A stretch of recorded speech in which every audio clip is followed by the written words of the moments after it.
You're watching BCTV. We're all about Brantford.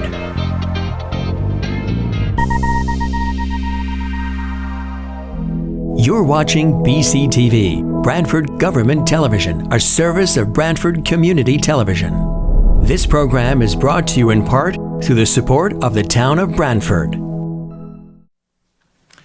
We'll call this meeting of the Brantford Planning and Zoning Commission to order. It is Thursday, October 21, 2021. I've got 7:04 p.m. I'll introduce members of our commission and staff. To my far right, we have Commission Member John Lust. Next to John, Commission Member Joe Chadwick. Next to Joe, Commission Member Joe Viozzo. Turning the corner, Commission Member Fred Russo. Next to Fred, Commission Member Paul Higgins. To my left, Commission Member Marcy Pelusi.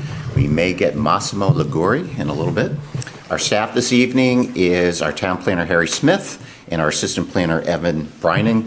I am Chuck Anders, Chair, and at this point I will ask our Secretary to read the notice of public hearing. The Planning and Zoning Commission of the Town of Brantford, Connecticut hereby gives a notice of public hearings to be held on Thursday, October 21st, 2021 at 7 p.m. in person at the Brantford Fire Headquarters, 45 North Main Street, Brantford, Connecticut, to consider the following. Item number 1, application number 21-6.9, special exception modification for changes to a previous approval for a multifamily dwelling located at 3 Elm Road, ALMR LLC, care of David D. Attree, applicant and owner. At said hearings, all persons will have the right to be heard and written communications will be received. A copy of the application is on file in the Planning and Zoning Commissioner's office at the Planning and Zoning Department, 1019 Main Street, Brantford. Thank you, Marcy. We'll follow our normal format for public hearings. The applicant will go first. You can stand up, grab a microphone, or use the podium, make your presentation. When the applicant is done, we turn it over to the commission and staff. Typically have a summary of a staff report, questions, comments from commission members. At that point, we'll open it up to the public. We ask that you come forward, state your name and address for the record, make your comments. When your comments are made after we complete the public portion, then we'll allow the applicant to respond to any of the public comments. We may or may not complete the public hearing. It's not unusual to continue public hearings, and we'll see how that goes. So we have copies of the agenda and staff reports up here if anyone needs that.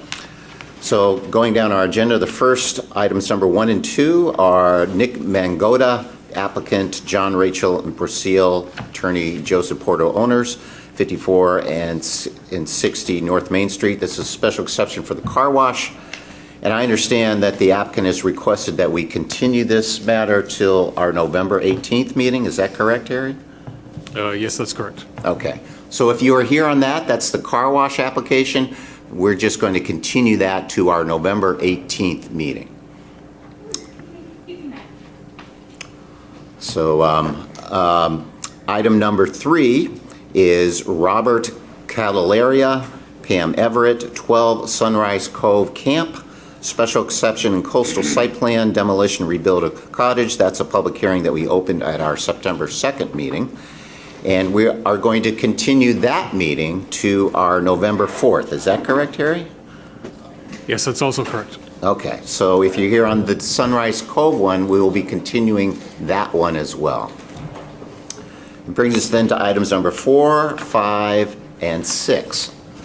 Those items are the Brantford Summit Apartments, Frank Viglione, applicant and owner, 5 and 13 Summit Place. Those applications were a zoning map amendment, a special exception for multifamily IHOD development, and a special exception for grading. And I understand the applicant has requested to continue this one to our November 4th meeting. That's correct also. So if you're here on that, we're continuing that one as well to our November 4th meeting. So we're just buzzing through our agenda. Believe it or not, we're on item number 7 already. And so now we can start. So it's item number 7 is ALMR LLC, David Daughtry, applicant owner, 4 3 Elms Road, special exception modification for multifamily dwelling. Is the applicant ready to proceed with that one? Yes, Mr. Chair. For the record, James Perito. I'm an attorney at Howler & Sage, 265 Church Street in New Haven. I represent the applicant and owners. I'm relatively new to this long process. This property and the applicants have been before this commission and others for many years, apparently. But I think we are at a point where I think this will be our last time, hopefully, that we have to be in front of you. A lot of what you're looking at tonight are changes that had to be facilitated from the last approvals due to a couple things that happened. One was when they were looking for their building permits, some of the cornices and the balconies ran into issues with the ADA. So we had to go back to the drawing board and sort of change how some of the balconies and walkways and things looked on the front. That precipitated the need to go back to the Stony Creek Architectural Review Board to take a look at that, and we had a couple of sessions with them. It also meant we had to go back and essentially revise our variances that we had previously gotten in 2016 and 2020. So I can happily report that we went in front of the Stony Creek Review Board. I have a letter which I'll submit before our time up here is done. The Review Board Chair, Greg Ames, came to the zoning meeting Tuesday night, actually read his letter. They wholeheartedly endorsed the changes we've made. They were very happy with everything that we've done to the building to really make it, from their perspective, much more in keeping with the Stony Creek sense of the village. So he was there, and a couple of other members from the commission were there speaking in favor. I have that letter, which I'll hand in. We also had Mr. Custer, who lives in Brantford and owns a property that's nearby from this, as well as Thomas Colville, who owns the post office that's right near us. So there was a number of people that were saying in favor of this final design. The zoning board granted the variances that were requested. In fact, I filed the notice of the decision today in the court. So I think we're at a point where we finally have a final design. And what you have before you tonight is sort of the changes in that final design that need, I'll just quote it from the staff report, that need modification of the original special exception, as well as, we don't necessarily view this as necessary, but we're fine if staff says this, special exception for the grading, because with some of the work that was done for the septic systems, because it's near the coastal resource, technically it needs the special exception for that. So I'm going to hand into the planner the letter from Mr. Ames on behalf of the Stony Creek Review Board, letter from Thomas Colville, and letter from Mr. Custer, and I'll turn it over to our architect, John Matthews. Thank you.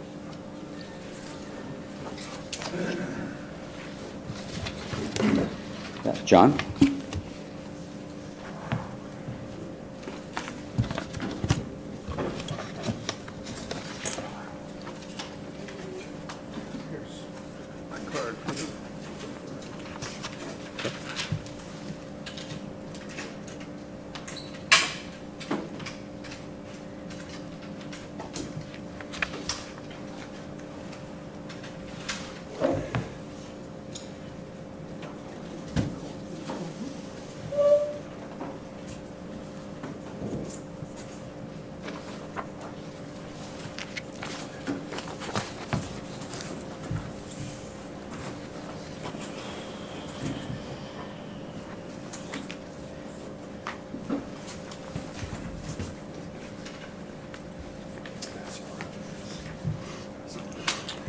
Good evening. I'm John Matthews, architect at 817 Boston Post Road in Madison, Connecticut.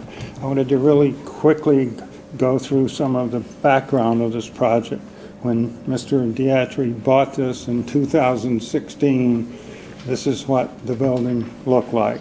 It was the former 43 Elms Hotel. It was built in 1780, I believe. It had been converted to 7 apartments, 11 bedrooms. His first scheme and second scheme that this board approved converted it to 5 apartments. The present application is for 4 apartments. So we reduced the number of apartments. We kept the same 11 bedrooms. There's a staff report that talks about the changes, and what I'd like to do is just real quickly show you what happened to the building. we begin? Yes, please. It should be on. So does that work? So this is what you see from behind the post office. There was a 10-foot porch, and there was another 10-foot deck coming out. We were given the grant to fill in the 10 feet, and so the building. Hey, John? Excuse me, could you speak into the microphone, sir? I'm sorry. Yes, the building had 10 feet added to it, as you can see where the porch was. So the building was brought out to this corner here, and then there was the terrace or deck in front of that. So this gives a good sense of what this building was like. And this is the 4 Elms road frontage side. There was a balcony here. We're keeping a balcony here, but that balcony goes away.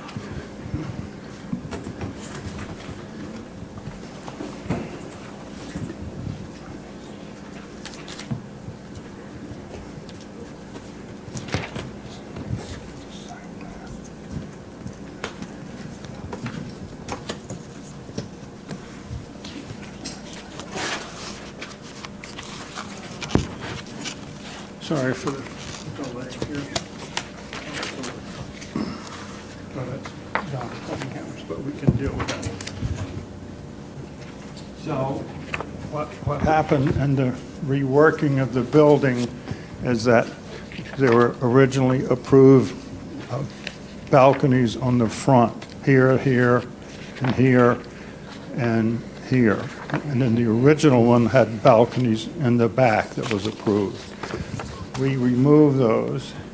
We kept this balcony, but we had to bring posts down to pick up the structure where our ADA parking is back here, so people had to walk down this walkway and into the front. And so the deck that was there, we replaced that with a terrace. It's concrete with pavers on top. But these 2 balconies had to come out to where the edge of the foundation wall was, and they have posts that come down. And then these 2 balconies, we ended up putting a gable roof over both of these, which was part of our variance. We also added 3 dormers in the back, and I'll show you those elevations.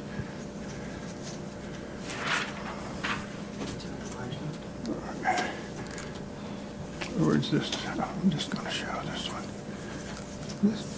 When we got back involved with the building, we went back to the Stony Creek Design Review Board, and this was the elevation that faced the road. It had a 5-foot roof overhang coming out, and the balcony here, and then the balcony on the first floor was really a patio. They felt that this was really too plain, even though it looks pretty much like the original building. So what we then came up with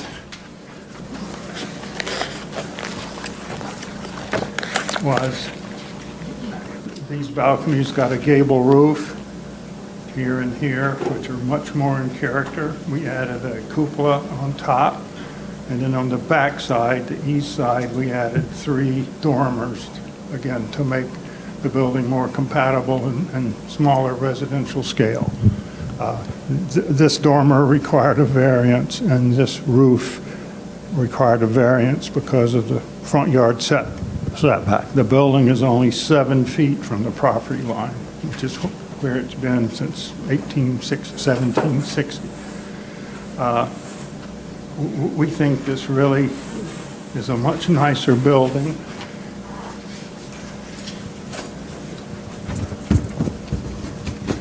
Gives you a little better sense of it because it's a larger scale drawing. This is what you'd see from behind the post office.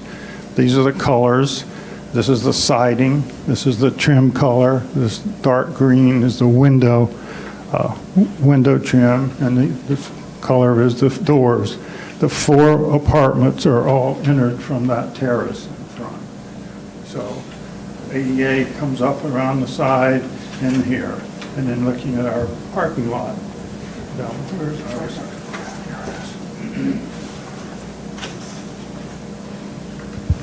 So the people that park here walk up, come up a stair, go into one of the 4 doors. People that park over here come down the walkway, around the terrace, and enter the 4 doors. One of the issues of the comments was that to have us increase the planting between the wetlands and the parking, and we did. We increased that. We also increased additional landscaping, and I'll let John Cunningham talk about that in a moment, the landscape designer. Also, there was a tree originally that was removed. It was a tree that was in the way of a stone wall we needed to put up, and so we're replacing that tree here, which was another comment of the review from staff. And again, John can talk about that. Just some of the housekeeping things is Tom Stevens' office had a coastal site plan, and we had a site plan, and both of us had zoning charts, but the 2 zoning charts sort of conflicted a bit. So this is the official zoning chart, and Chuck Mandel is here from Stevens' office to talk about some of the other technical aspects of the site for drainage and so forth. Since his is just a coastal site plan, it only has setbacks for coastal purposes. This is the planning and zoning setback. And the only place, again, where we had a variance issue was this roof over this balcony and that one dormer that was put on the roof.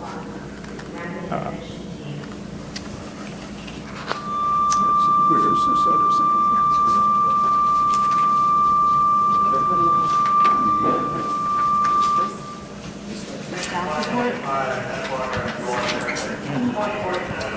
I think that, from my perspective, that pretty well outlines what we did to this project since it was approved last. It's a different design from what was originally done. We think it really fits in well. The design review committee was just enthusiastic about this new design over the prior design. And it made us feel real good that we were able to come together with that. And I think it's going to be a great addition to the center of Stony Creek. So at this point, I'd like to have John Cunningham talk about the landscaping where we increase planting and so forth. Thank you, John.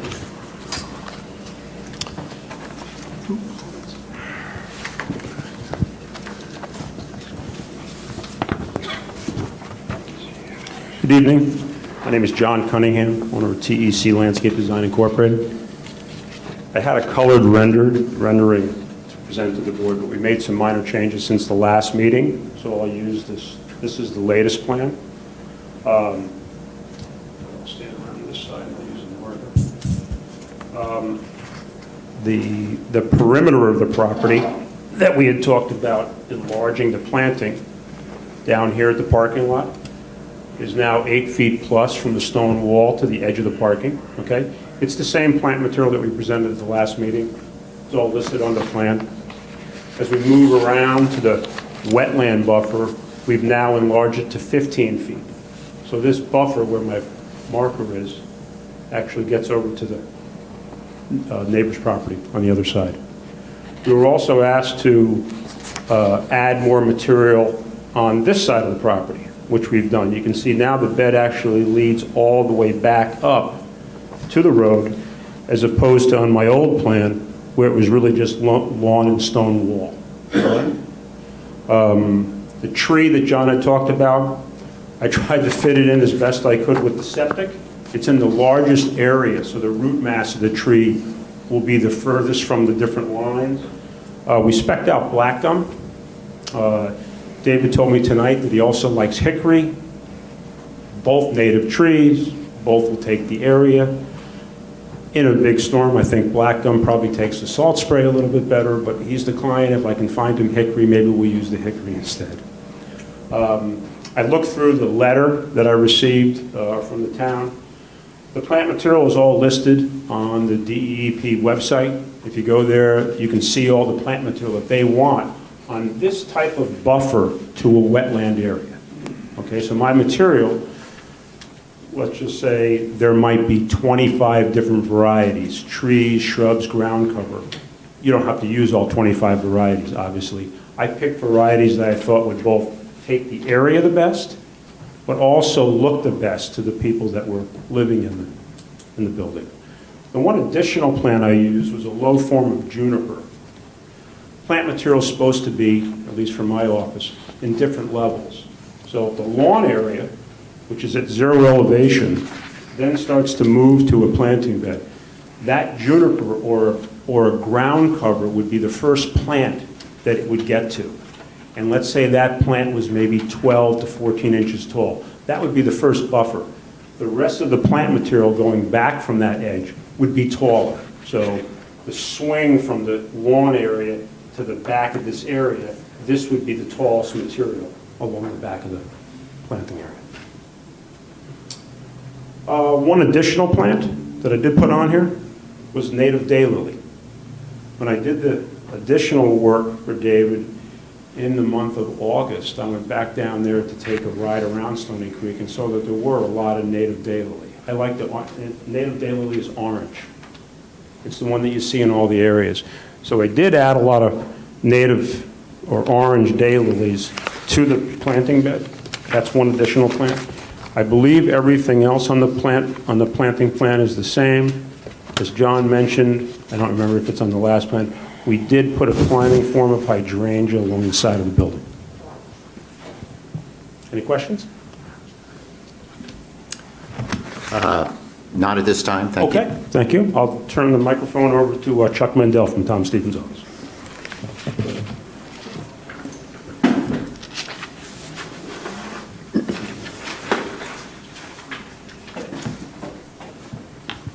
Thank you, John.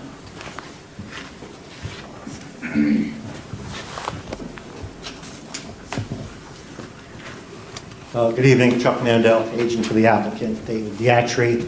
The original date of this plan was 12/5/19. And we're up to revision 15 at 10/12/21. The grading on this site was actually driven by the desire to upgrade the septic system. This is a little past history. The original septic system was down in this area, right adjacent to the creek. And it was actually a non-compliant system. It was draining directly into the sound. It was all in crushed stone. And we actually did a reverse engineering and dug the old system up. And it was directly in the groundwater. David's desire was to clean the whole area up. So what that happened was we ended up finding we never really did find great soil up there. And there are certain separating distances that are required per the health code. So that's what drove the grading so high. So when you drive by there, it looks like, oh my God, what'd they do? Well, the reason it was done like that was to have a code-compliant system that would not contaminate the sound or the brook. We've had extensive review from DEEP. Everyone was satisfied with the plan. And in regards to drainage patterns, the Connecticut, hold on, I've got to get glasses here. So the 2002 Connecticut Guidelines for Soil Erosion and Sediment Control, they suggest under page 3-5, the site development should be compatible with natural drainage patterns to the fullest extent possible. These drainage ways should be used to convey runoff through and off the site to avoid the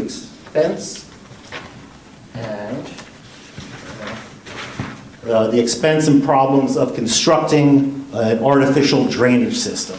And that's what we were attempting to do on this. We do have a swale that was picking up some of the groundwater, and it's a vegetated swale.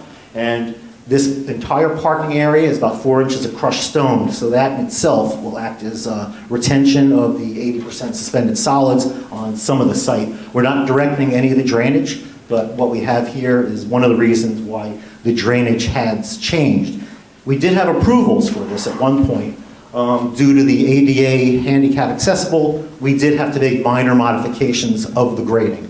So that's where I believe they're de minimis in nature, and I don't believe they really should have been even part of another application, but staff felt that way. And I'd like to put this in as an exhibit, just so you have that. And they're really, as I said, we're using the natural drainage patterns that were there on site, and we've mimicked them as best as possible. And if you have any, we do have a construction entrance. They asked for specific details of drainage. There are really no structures. We could put structures in if you want to add, but there's no need for them. We do have the construction entrance. We have silt fence around here. We can add additional hay bales, but I believe most of the grading is actually completed. There are some minor changes that will take effect. And that's it, and I'll be here to answer questions as needed. I'll take this down so you can see these lovely people behind you. I had a couple more points that I failed to bring up before on the review. One was the low stone wall that we have here. It's actually only this high, so it's not technically a retaining wall. So our parking can come up close to that. We originally had 2 spaces here. When we pulled the parking back, we had to add one of the spaces over there. So this is just a dry stone wall. So again, the way the site's graded, this water all just slopes down towards the wetlands. The other thing that we added in this revised plan is where air conditioning units go. This is in the flood hazard zone, so that they need to be out of the flood hazard elevation. So there are 4 wall-mounted units on this wall that we added because they were never shown anyplace before. And then we put a screen fence in front of them just to screen them off.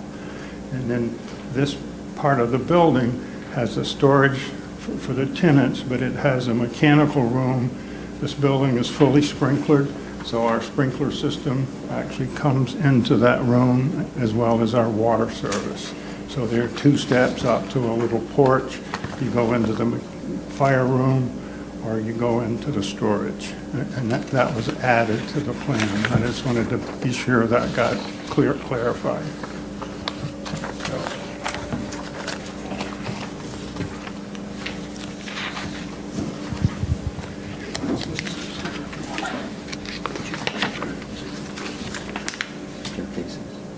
That's what I was just talking about.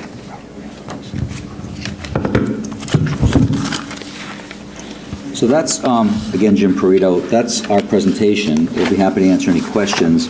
You should have a staff report dated October 7, 2021. I think we've addressed all the questions in the staff report. On page 1, number 2, the bulk requirements talked about the 2 site plans. I think that was clarified. There's under landscaping, we went into some of the additional plantings and questions that were raised there. It continues on to add additional plantings, right? I think we've testified as to that would be going on, and the rearrangements of the plantings near the parking area. And I think any of the staff recommendations we've addressed, and they've put them down as conditions of approval, which I think we've already addressed, but we could really have no issues with that. They make a finding of, if the commission finds, based on the testimony and the application materials, that it's consistent with the special exception criteria. So we'd ask that you grant our special exceptions, and I think get us to a point where we can actually start to get this building where it needs to be. So happy to answer any questions at this point. Thank you, Mr. Perito. At this point, we'll turn it over for our summary of the staff report. Evan, did you prepare this? Yes, I did. Mr. Perito, Mr. Matthews, Mr. Cunningham, Mr. Mandel hit a lot of the points that I had summarized in my staff report. But like they said, this application is for a modification of a special exception and regrading within 100 feet of a critical coastal resource. I believe it was a total of 13 changes to the site plan. They may be able to correct me on that.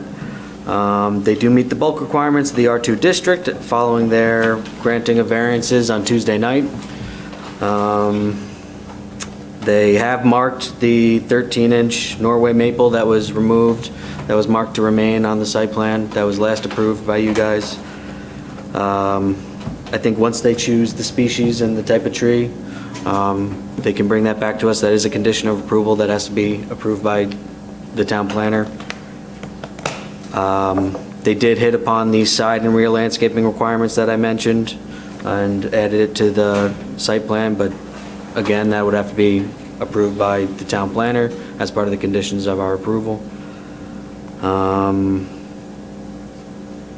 Same case with the added buffer area in the rear of the parking lot. I think the requirement in the past approval, I'm not sure if it stated an exact distance between the tidal stream and the parking spaces. I think it just stated the removal of 2 spaces. They managed to, I believe, keep those 2 spaces and add 8 feet. I'm sorry, what? Okay. They satisfy the parking requirements. A plan detailing the soil erosion and sediment control measures have not been provided. However, they do note erosion control measures on the site plan. And this regrading, like they said, was done after the installation of the septic system. Most of the regrading, I think, has already taken place.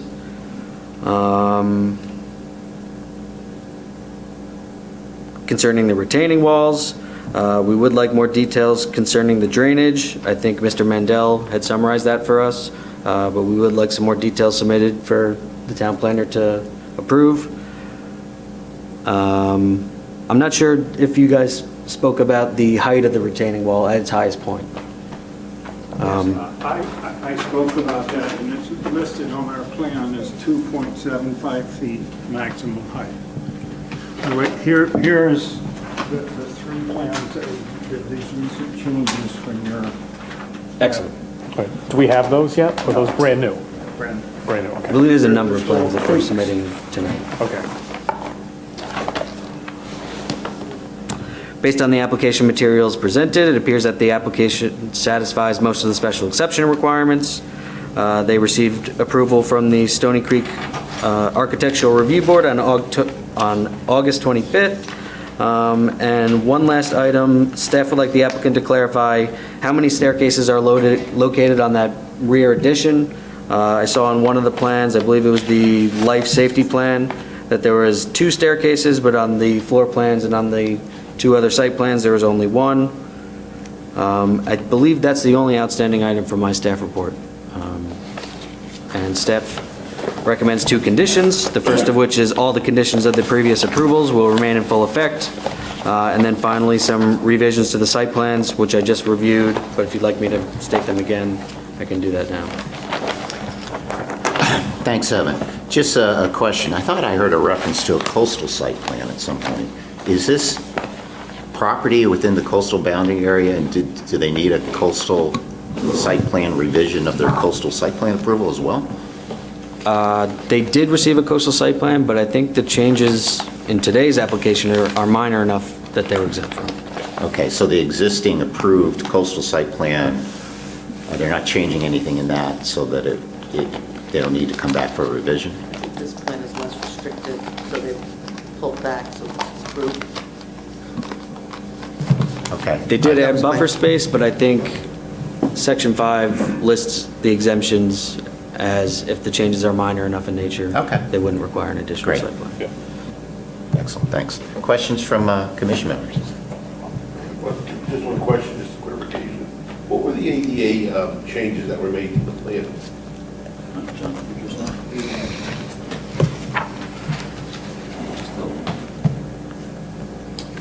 In the original design,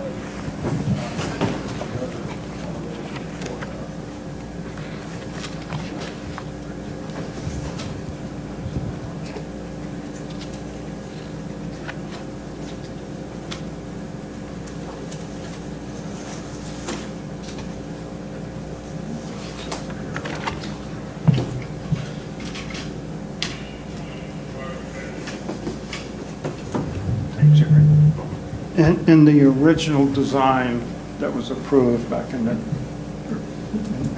18, 20, and 20, the balconies that were here had these huge knee braces that came down to support the balconies. And so therefore, you could not walk up a sidewalk because, you know, the knee brace would hit you right in the head. And that was also true on the balcony that were out here with these huge knee braces. So there was no path to get from the ADA parking into the building. And so that's the reason that we ended up pulling this one out and putting posts down to hold up the balcony. So you're walking underneath that and not having to hit your head. So that was the main reason. Thank you. Are those skylights on the front, near the, Yes, these skylights, in this section here, there is a loft in the second floor unit, and those roof windows go into that loft. That loft overlooks the living room below. And just one point about the stairs that seems to be, it needs some clarification. If you look at this elevation here, this is the east side. There's only 2 steps to get to that platform that goes into the fire room and the storage room. So there is no steps on that. Well, there are 2 steps. There are steps on the other side, but they're shown on the site plan. So I think there are some graphic issues, but I think documents that clarify that.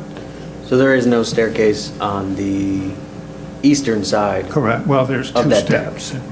Okay. Because at the time, the final grading hadn't been shown on the building. And by the time the grading got up, you know, there's no need for a staircase per se. Is there access from the deck, the second story deck, to the yard? No. On the eastern side? Okay. Well, this is the eastern side. That deck up on top is just access from inside the unit. On the first floor, there's a porch on the other side with a stair, but that was always shown. That would be the west side of this. Well, here it is here. There's a picture that shows what the west side of that addition looks like. That's facing the parking lot and post. Correct, that's towards the parking lot.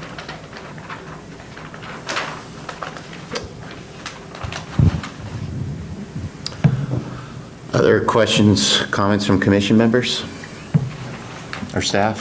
If not, then we'll open it up for public comment. Are there members of the public that wish to comment on this item? Yes, sir. Please come forward. State. My name is Peter Customer. Why don't you come forward and grab a mic?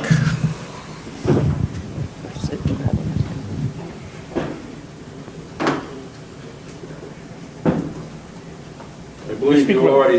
If you want to use the podium, that's fine. I believe you already have a copy of this, but I'll read it to you. My name is Peter Customer. This is I'm a nearby neighbor at 8 Indian Point Road and an additional property owner of number 3 Elms Road, directly across the street from the amazing number 4 3 Elms Road project. And I am totally impressed and in favor of his entire project. I witnessed his incredible structural and foundational reconstructions with new steel beams, new concrete, all new roof modifications, etc., which incidentally, he eliminated the roof that was up there before, which was very similar to the roof that was on that building that a few years ago burned down and a fireman was killed. This is a much better, much more productive design. I am pleased with the ultimate final architectural integrity, the appearance of which will further enhance our entire neighborhood. Consequently, I ask you to please approve his entire plan. I believe you already have a copy of it. If you don't, I'd be happy to hand this to you. it's on file. We have it. Thank you, Mr. Custer. Are there other members of the public who wish to comment? Yes, ma'am.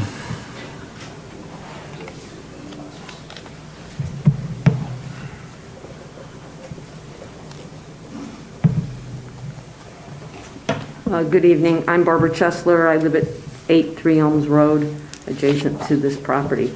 We're glad that we finally have reached a point where maybe we can move forward with this. It's been only 5.5 years. I do want to make a couple corrections and a couple comments, though. One is the Three Elms house that the architect and others have alluded to burned down in the 70s. So that structure, I'm not quite sure at all why it has anything to do with the current structure, the structure that he purchased. The former house also only had 9 bedrooms when he purchased it. I'm a little concerned about now to hear, again, a new plan. There have been so many plans. I certainly cannot keep track of them, but I'm sure all of you can. The former plan, was going to have 7 apartments with, I don't know how many bedrooms, but so this is already, I think I speak freely for many people in the creek, believe that this is an oversized property that the commission has approved over and over again, in spite of numerous cease and desist orders. At this point, we just would like to see the property completed. If you choose to let this go, however, we ask that there's no cupola. The building's big enough. We do not need a cupola on top of it. It is not a Victorian architectural building. There is no reason to have a cupola. It only adds more height, more size to the building. Additionally, and I don't even know where we are with the number of handicap spaces in the back. At the last time we all met online, the request was for 3. I can see no reason to have 3 handicap spaces for apartments or condos or whatever these are going to become when only 2 of them are accessible. There's no elevator in the building, to my knowledge, unless that's been added. And also the back deck on Three Elms, that's on Three Elms Road on the south side of the building, that's also been a problem. What's west, what's east, what's south, and what's north, which is not very difficult to figure out. The sun sets in the west. But we're talking about the south side of the building, which is Three Elms Road, that deck clearly be no larger at all than the one that was currently there. They had already asked for a request to make that larger, and that had been denied. But now we're somehow talking about it again. So I'm concerned about that. And our preference is that it be actually limited to some type of sort of French balcony. There's no need for a deck there. There's plenty of decks in the front of the building. People are going to have views of the water. We really don't want people standing out on that deck, partying on that deck, being noisy on that deck, which already overlooks our property. Also, I know a number of people feel it's important to try and protect in Stony Creek the view corridor from the top of Three Elms Road. And lastly, as we move forward, we ask that the planning and zoning and the building department monitor the building throughout the construction site. There have been so many transgressions. We require that there be construction fencing installed, maintenance of the property, and including a porta-john. There are 2 other properties currently in Stony Creek that are under construction as big as this property, or big projects similar to this property. They've had construction fences, they've been well maintained, they've been monitored. This property has been blight for the last 5 months or 7 months since March, when he received his cease and desist order. We've had to put up with garbage in the yard, with building materials that in a storm blew all through our property, and even in 8 by whatever they are, 10 by 8 boards that ended up in our tree, almost killing a magnificent red maple. So at this point, we'd like to just move forward. Those are a few requests. We hope that you will honor them. Thank you. Thank you. Are there other members of the public who wish to comment? One more time, any further members of the public wish to comment? Seeing none, then we will close the public portion. The applicant wish to respond to the public comment. Thank you, Mr. Chair. Again, for the record, Jim Perito. The only thing I'd point out is that when it comes to the design of the building, the Stony Creek Review Board really had the sort of jurisdiction on this. They looked at this. They were the ones who made suggestions. They were the ones who wanted the cupola. I think for us to be sort of changing at this point, I understand, the neighbors' concerns, but that could have been, maybe was expressed at that board, and they felt that this design was the preferred design they like to see. So we're trying to accommodate the board that has the jurisdiction for the design of the building. So I would ask that you don't make any changes to that, because I think we'd have to go back to them again. So I'm hopeful that tonight really does put, as the neighbor said, sort of an end, and we can now move forward and get the site buttoned up and finished. Thank you. Thank you. Can I ask a question? Certainly. I have a quick question. Did the review board say anything about the deck issue? Not to my knowledge. Are you with the applicant, or? Is the owner? Oh, yes, yeah, go ahead, certainly.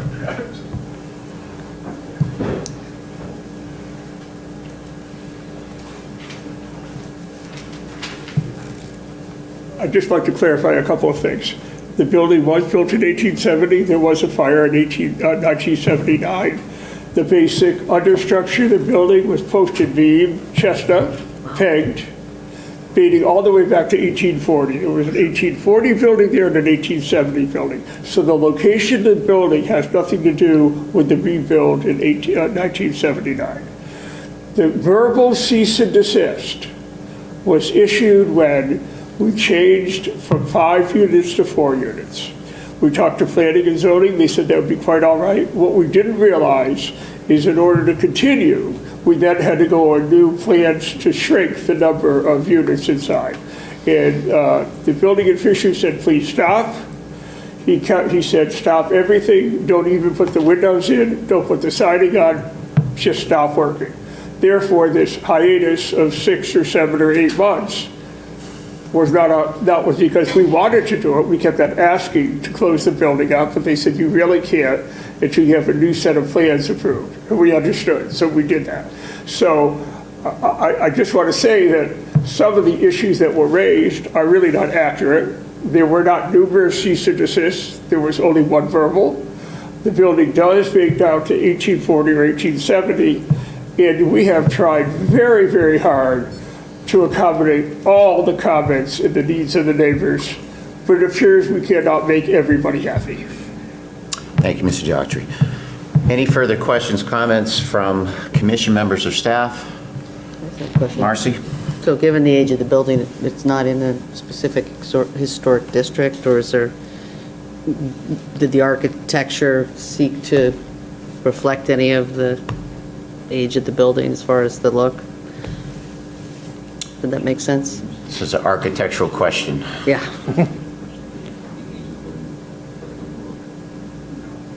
I don't know what the original building looked like to know if there's any similarities or if it was so far. No, I think the design was more from the review board that felt that adding certain gables and For interest, right. details to it would fit like other things that are happening in the in the Stony Creek Village as it is. But I don't think the original building had some of the things we've added to it. I'm just trying to understand if the original building had any, overly distinguishing historical features or not. I can't say. Or if that was so. I don't want to say yes. So far removed from the fire. Okay. Thank you. Any other questions from commission members or staff? Applicant have anything else? No. Okay, then we'll close this matter as a public hearing. You may not talk about this later. I think so. So that brings us into item number 8 on our agenda, which is the public hearing on an opt-out of the new statutory provisions, Connecticut General Statutes, Section 8.2 and Public Act 2129 regarding accessory dwelling unit apartments. The Planning and Zoning Commission is sponsoring this application. Harry, do you want to let us know why we're having a public hearing on an opt-out for accessory apartments? Sure. The state law and the Public Act that you referred to provide for several changes and mandatory requirements for municipalities regarding accessory apartments, also called accessory dwelling units. Currently, we have a zoning regulations section that, by special exception approval after public hearing, allows accessory apartments in the R3, R4, and R5 zones, which are essentially the larger lot zoning districts in town, not the R2 around the town center, the R1 around Indian Neck and out along West Main Street and so forth.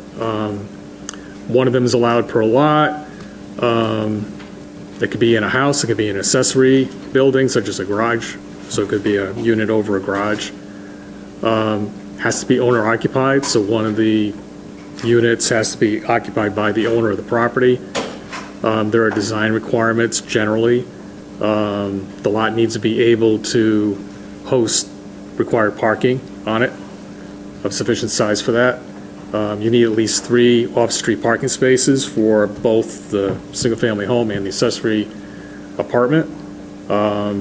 Apartment can't be larger than 30% of the gross floor area of the building, or 900 square feet. There's some flexibility to accommodate ADA requirements if someone on the property there's an ADA issue, or the structure that the accessory apartment's going to be in is 50 years old or older. And also, the commission has a requirement that the accessory dwelling unit or accessory apartment needs to be an affordable housing, deed limited to affordable housing for a period of, I believe, 40 years. So the state law change that was adopted by the legislature this year requires municipalities to allow accessory dwelling units, accessory apartments, anywhere there is a single-family dwelling, which would be in the town center area, which would be down by the beach, even a single-family home in an industrial district. The commission must allow that per this change in the state law, and that process would be by right, which means just a site plan approval, not a special exception or public hearing. That process is basically outlawed. Owner occupancy cannot be required, is my understanding. Requiring the accessory apartment unit to be affordable housing by deed restriction is also not allowed. I think that might be actually the case going forward, period, but we're going to have to look at that more closely. There are no extra requirements that are allowed for landscaping, architectural design, setbacks, lot size, building frontage, lot coverage, other than what's normally allowed for a single-family dwelling. But there is a provision to opt out of those requirements. So a municipality may, after a public hearing held by the Planning and Zoning Commission, and a decision by the Planning and Zoning Commission to vote to opt out, as well as a public hearing by, in our case, the representative town meeting or the municipality's legislative body, can exempt itself from the provisions of the new state law regarding, I believe it's limited to location of the accessory apartment. So it would allow the commission to say you can't have them in that district, so you could go back to just allowing them in the R3, R4, and R5. And I believe you could allow them by special exception. They're not completely clear on that either. So the commission at a previous meeting decided to start that process and hold this public hearing, which is the part of the process outlined by state law. And so I believe the commission's just here to hear public input on doing that, and so they can factor that into their decision making. Thank you, Harry. Any questions from commission members before we open up to the public? Harry, I have one question I'd like to ask you. Sure. If someone owns a single-family home and has an accessory apartment put in, and that is has to be listed as a affordable housing unit, if that person who owns that house sells it, what's the status of the accessory unit? Is it? I mean, if it's on the deed that it's affordable housing, yeah, and it was for that person who did it, if that house got sold, the new buyer is faced with what? My understanding is the deed restriction runs with the land, and the new buyer would be subject to the deed restriction, just like the original owner. Okay. Yeah. And I don't see anything that removes or erases the deed restrictions that are already in place. It's my understanding, but, so they're frozen in. So technically, you could take a one-family neighborhood and turn it into a sort of a quasi two-family per house neighborhood. This provision could provide for that, essentially, yeah. But also, there's the requirement that right now, one of the units would need to be owner-occupied, and the new state law changes, if you don't opt out, would allow basically a rental situation to occur, or both units on a property. Yeah. So, Just, if we didn't opt out, and the existing accessory apartment, would that be considered two apartments, and then they can put two more on top of that?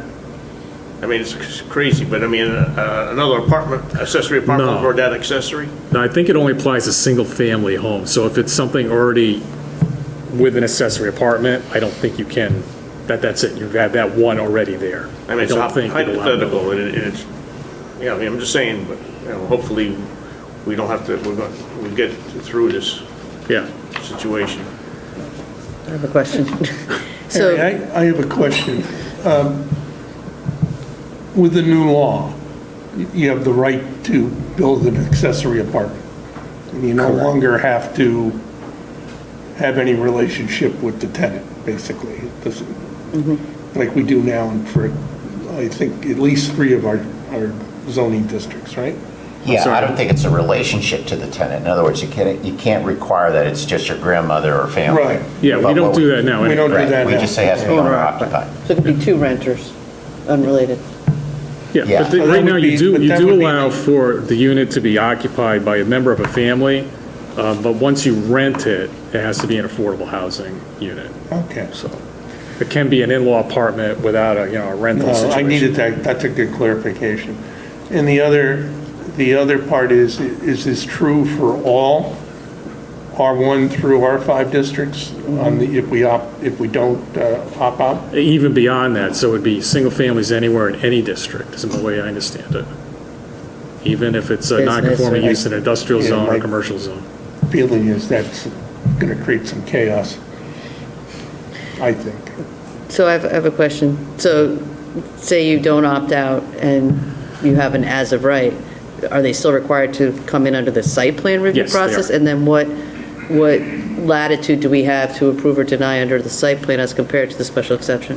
Whatever latitude you have applied to a site plan, but you'd be treating most of the requirements just as if they were for a site plan, so you can't require additional landscaping, because you generally don't for a single-family use on a lot. So there's nothing, How about like setbacks? setbacks would Parking. apply, but it'd be same same setbacks would apply to a single-family house. So if the lot is undersized because it predated zoning, Yep. unless they can conform, or how about, and what if it, it's in a larger zone, but the lot, it's not conforming and they want to come under the undersized lot? They would, even if they go to a smaller zone, you'd still have to justify that the accessory would still have to comply to setbacks. Yeah. And still have to have Yeah. parking under the site plan process. Well, yes, but it's only limited to, I think, one space. I'll have to go back and double-check that, but it's very limited. Well, I was just concerned about spacing on some of our lots in those Yeah. smaller districts, so it's still feasible that you couldn't physically fit a building within the setbacks given the size of the lots. Well, that's true. In terms of they'd have to go constructing a say it's new a- garage or something like that, or a new, accessory structure that you want the accessory apartment to be in, yeah. So if say you have a detached garage that predated zoning and it's non-conforming in the setbacks, and they want to apply as of right to convert it, They they can would do that. still be held under the variance process and so forth? No, not if they're not increasing the size of the building. If they're raising the height, Okay. then that would need a variance, because increases in height. But that yeah, part that's... The massing, right. Yeah, that part that's violation of the setbacks would need a variance. They could be allowed to take an existing single-family house, possibly not on small sites. I'm thinking about these seasonal places. Cottages, yeah. Yeah, are now year-round. Right. They barely have 10 feet of side yard or rear yard, whatever, similar to Lanfear's Cove or something like that, Yeah. Sunrise Cove. Yeah. But they can possibly, within the house, the floor plan of the house, create a partition and put two apartments within the same floor plan. Yep. Somehow, Yeah, if they can make it work, yeah. if they can make it work. So they could somehow. take an 800 square foot cottage and divide it in two and have two 400 square foot spaces, separate spaces? Possibly, yeah. Okay. That's my understanding. I don't know if there's any minimums. I don't think there are. It still has to be accessory. Yeah, It still has to be 30% for 800, it has to be 30% of 800. yeah, Whatever. So studio, right. so it would be, So, any further questions, comments before we open up? Any member of the public wish to comment on this item?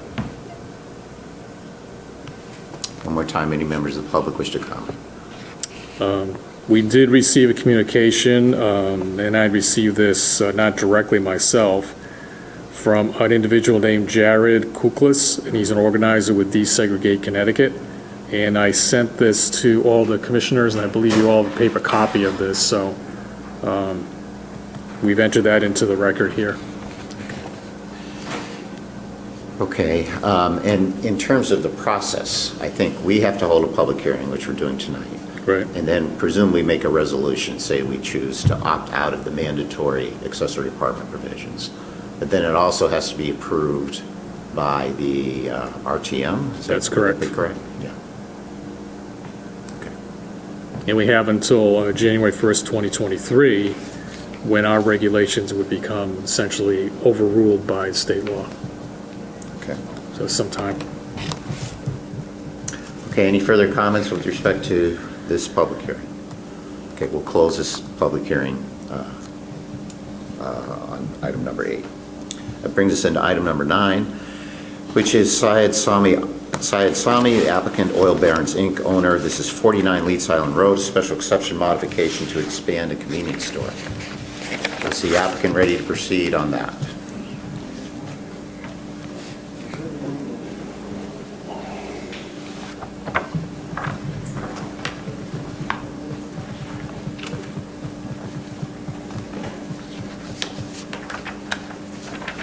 Good evening, folks. We have applied for the modification because we have just made a large investment outside, making a lot of improvement. We have put a brand new canopy, all new tanks, new tarp, new paving, and everything. The inside of the building has been old and dingy, and we need to do inside. There used to be an old garage, so that. And the garage business, as you know, is gone. So we're making a big C-store out of that. That's our intention. So you're converting the former garage space to a retail area? Exactly. Okay. We have a small store right now that we operate out of it. And we just want to make it enlarged because the demand is there at this point. Okay.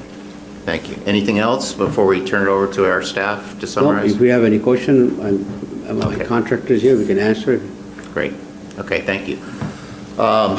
Evan, did you do the staff report on this? Oh, by the way, I also want to thank Evan. He really tremendously helped me out. He basically held my hand on this one. Good. Thank you. I tried. Like Mr. Sammy said, this is a proposal to expand one of the two existing retail spaces they have with a total of 240 additional square feet into a 1,110 square foot retail area. In total, I believe it would still be under 3,000 square feet. And in 2013, the Planning and Zoning Commission approved retail under 3,000 square feet, and therefore this requires a modification of that approval. No other exterior changes are proposed at this time. They meet the requirements of the bulk standards, or the bulk standards of the IG2 district. They have not provided a landscaping plan, however, they do propose plantings along the northern side of the property and some smaller planting beds along Leeds Island Road. They do not satisfy the front yard landscaping requirements, and the side and rear landscaping requirements are satisfied by existing vegetation.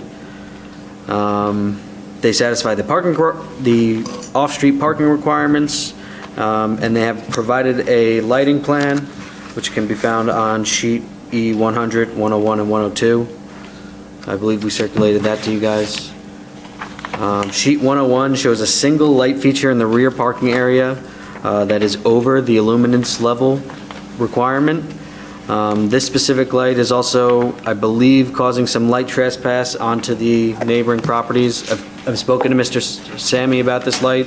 He said he would be willing to make a change to that lighting layout. We have put a condition in the approval to allow us to take a look at those changes to make sure it's in compliance with our lighting regulations. The parking lot and roof drainage will drain directly into a detention basin, and the applicant has not submitted an erosion control plan. However, they do note the placement of hay bales around the area of activity. And based on the application materials, it appears that the special exception criteria are generally satisfied. Staff recommends 3 conditions. Number 1, prior to the issuance of any certificate of occupancy, erosion control measures shall be installed to the satisfaction of the ZEO or the zoning enforcement officer, and submittal of a revised lighting plan to the town planner to show that they are in compliance with section 6.7, the lighting standards, and as well as no additional signage or new replacement lighting, and all landscaping must be maintained as an ongoing requirement of this approval.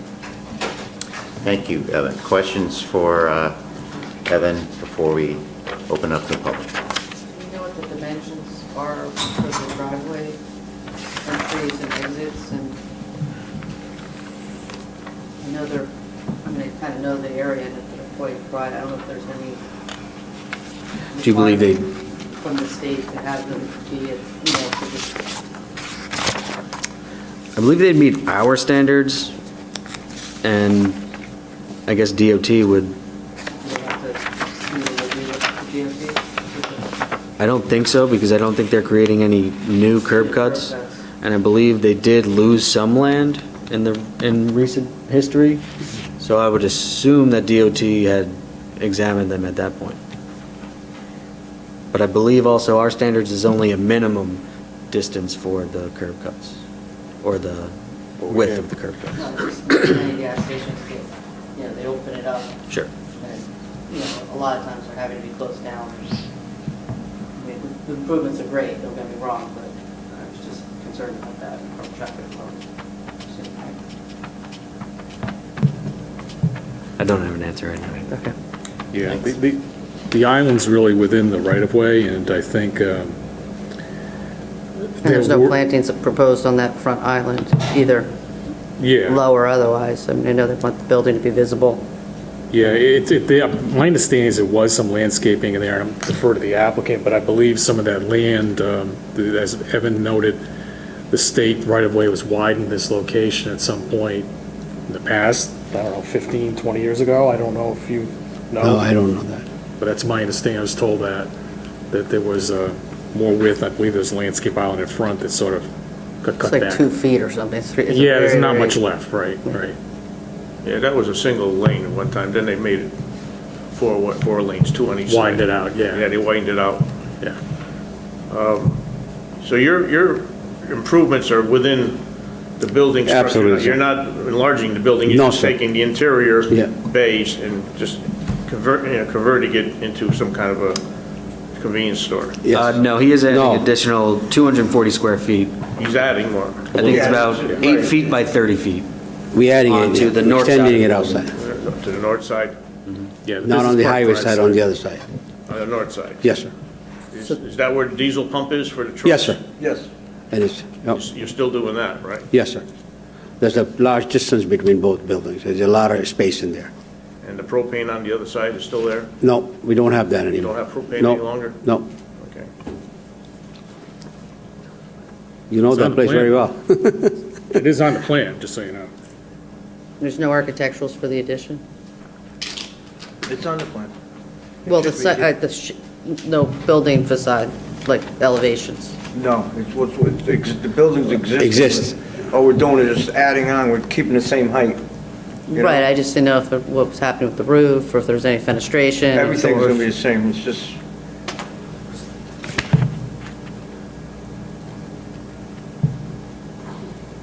Anything else? Let's open up the public. Any member of the public wish to comment on this item? Anytime, anyone wish to comment? Hearing none, we can close this matter as a public hearing. Any further questions from the applicant and staff? I like it, I think this is a good improvement based on some of the other suggestions that were there at the time when they were talking an auto, used car lot, as well as, remember, a few years ago, they were really putting a lot of intense usage there. Right. So this is far less than what was originally planned years ago. Right. I'm just trying to understand, does it take away one of the garages and then add space? There used to be, some kind of auto repair? yeah, we're just closing the garages in. We're just And then adding a little space taking the to garage that. doors out Right. and just putting in windows and, entryways. It's on the plan, but Is it the retail that I think of it as more of a convenience store Yes, sir. station. Is it just more of the same, just enlarging? Enlarging, yes. The same sort of items that you're for sale? Because I think it's in the back there. Right. Well, the plan shows that you've got two retail spaces split by an office, area cashier, and I'm not sure what that is. It's too small, but can you get from one side of the retail to the other from it's inside the already building, wide, or you have to go open. up? It's wide There's an open. open floor plan, so. Okay. So there's no vehicle repair there? No, sir. No. That's good. Just strictly Not at all. Not at all. convenience store? Yes, sir. Yeah, like you're doing now? Yes, sir. Just larger? Yes, sir. Anything else? Anything else from the applicant? Okay, we'll close this matter as a public hearing. It's probably something we can take up in a bit. Thank you. Thank you. This is then, where's my agenda? Okay, so that completes our public hearings. Going down to our agenda, we have minutes from our October 7th meeting that were passed out. I think we have our 5 regular members here. Someone, if you had a chance to review those, someone make an appropriate motion for the October 7th minutes. Sure. There's a misspelled word that makes a difference to one of the applicants. It's the first page, it says Peter Branford. I think it should be in customer. Item- Yes, Oh, absolutely. That's on page 2 of 6, under item 4. under the first, the correction of the name. Thank you, Fred. Good catch. Sorry. Any other corrections or additions that anyone noticed? If not, does someone want to make a motion to approve the draft minutes as amended with the correction of the spelling of the name? I'll make that motion. Motion made by Marcy, is there a second? Second by John. Further discussion? All in favor? Aye. Aye. Okay, minutes are adopted. Correspondence, got anything, Harry? Yes, we do. We have notification of a tentative determination to approve a structured dredging and fill application. This is from the DEP. That concerns property owned by Victor and Marilyn Casella, and it's 23 Prospect Hill Road. And fortunately, we have the contact person right here on our board, and that would be Mr. John List. So I don't know if you have any questions, he can explain it, but I believe it's a dock. He's extending his dock. It's changed, okay. Extending his pier. Yeah. Yeah. I believe the property owner also received some variances for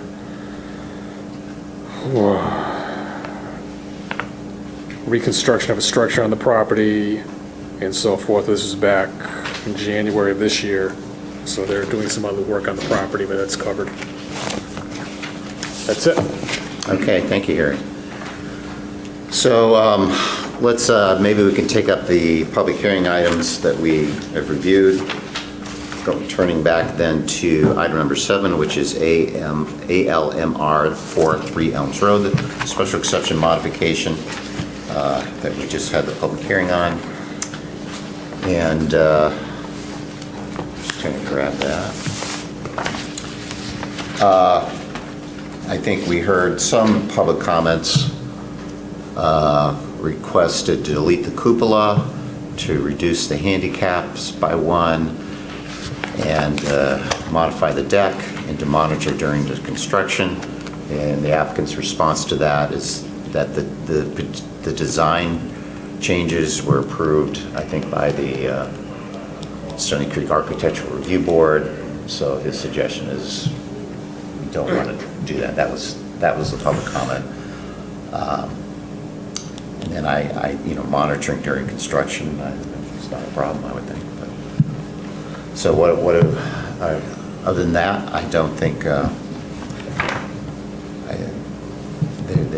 it appeared to be a number of minor changes to an existing approved special exception. It appears that it comes within the exemption from CAM for minor additions. Was that the ruling on that? So yeah. I think it's a great improvement. I agree with the review board that what they suggested made that whole look much better than it was originally. Okay. Yeah, those dormers and whatever, peaks, even the sun, what do you call them? Skylights. Huh? Skylights. What? The skylights? Skylights, yeah. I didn't hear you. Yeah, and the cupola, I think, well, it's a matter of opinion. I think it goes well with New England look, I think especially on the water. I think for me, the Architectural Review Board, I assume that the neighbors spoke up at that meeting. I hope they did, so that was all ironed out then. And for whatever reason, that they weren't asked to reduce the deck size. I don't know who came up with the cupola idea, but I do like that there's more detail and architectural interest than the original building, 70s style buildings. And it seems like there's, it doesn't reflect, or you're so far removed from what was there in the 1800s that it's, not really, I don't want to say relevant, but not current. It's, so it seems like a building that's moved, would move forward with current architectural design practices. I think it's very well planned, and especially with the parking on both sides and the 4 doors in the front. It's right there in one area instead of throughout the whole. Sometimes you have one door on one side, another door on another side. This is all congested in one area, and it's to me it seems like it's planned very well. You have half the 2 apartments on one side with the parking, 2 other apartments on the other side with the parking. It just flows. It reads like one door and one entry. It reads like one door and one entry, which I think is good. It just looks nice. And the colors, they had the color chart. I think everything, to me, everything looks really nice. I think also the landscape, they've added more material, pulling the spaces back, that only helps the camera view. I understand that with the way septic is down at Stony Creek, he's confined by having to fill it to get the right coverage and to, I'm sure that East Shore Health Needless to say, was very well involved with that process, so that is, that's sort of a... And this applicant was bending over backwards to make it as nice as possible and accommodate as many people that you can over there, even though some people you can't satisfy no matter what you do. Change is hard. Yeah, I think there was a request to reduce the 3 handicap parking to 2, but it's good to have handicap parking. I assume that's a building code issue, and they're trying to make it accessible, and so that's a good thing. Mr. Chairman? Yes. I don't think there are any requirements that I'm aware of for portalets, porta potties during construction and the regulations, but I would recommend that would be something maybe the applicant could consider putting on site for the remainder of the construction, just to allow that. What's that? A porta potty, a portalet for the construction. There is? Okay. Oh, for concrete. Okay. For 6 months, not being used. Okay, great, thank you. We didn't hear that, right? Okay. So, okay then, so we have a recommendation, Evan. I know there are a number of things that appear to be addressed by the applicant this evening. To your proposed conditions, are you suggesting we modify anything, or that we just keep them in? No, I believe all the responses to these conditions were submitted tonight. Right. So I think they would still have to be approved by Harry or his designee. So I think I should keep all the conditions that I Okay, so make proposed. sure they got it right. Okay. Okay, then, do you want to review the proposed, I know you kind of summarized it in general, but just go over it. Sure. We have one finding, subject to compliance with the adopted conditions listed below. The commission finds, based on the testimony and application materials presented, that the proposed use of the property is consistent with the special exception criteria.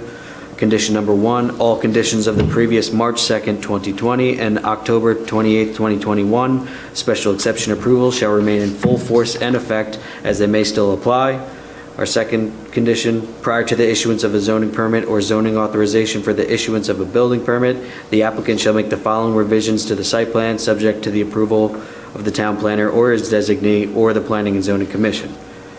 The applicant shall revise the site plan and landscaping plan to include the location and type of tree to be planted in place of the 13-inch Norway maple that was marked to remain on the previously approved site plan that was removed by the applicant. The applicant shall revise the landscape plan to show additional plantings on the eastern property line in accordance with section 6.3G3. The applicant shall revise the site plan and landscaping plan to show additional plantings in the vegetated buffer strip between the existing parking area and the tidal stream to the north of the site to optimize the stormwater runoff water quality treatment functionality of the landscaping. The applicant shall revise the site plan to indicate the maximum height of the wall and clarify where the elevations on each side of the wall are identical.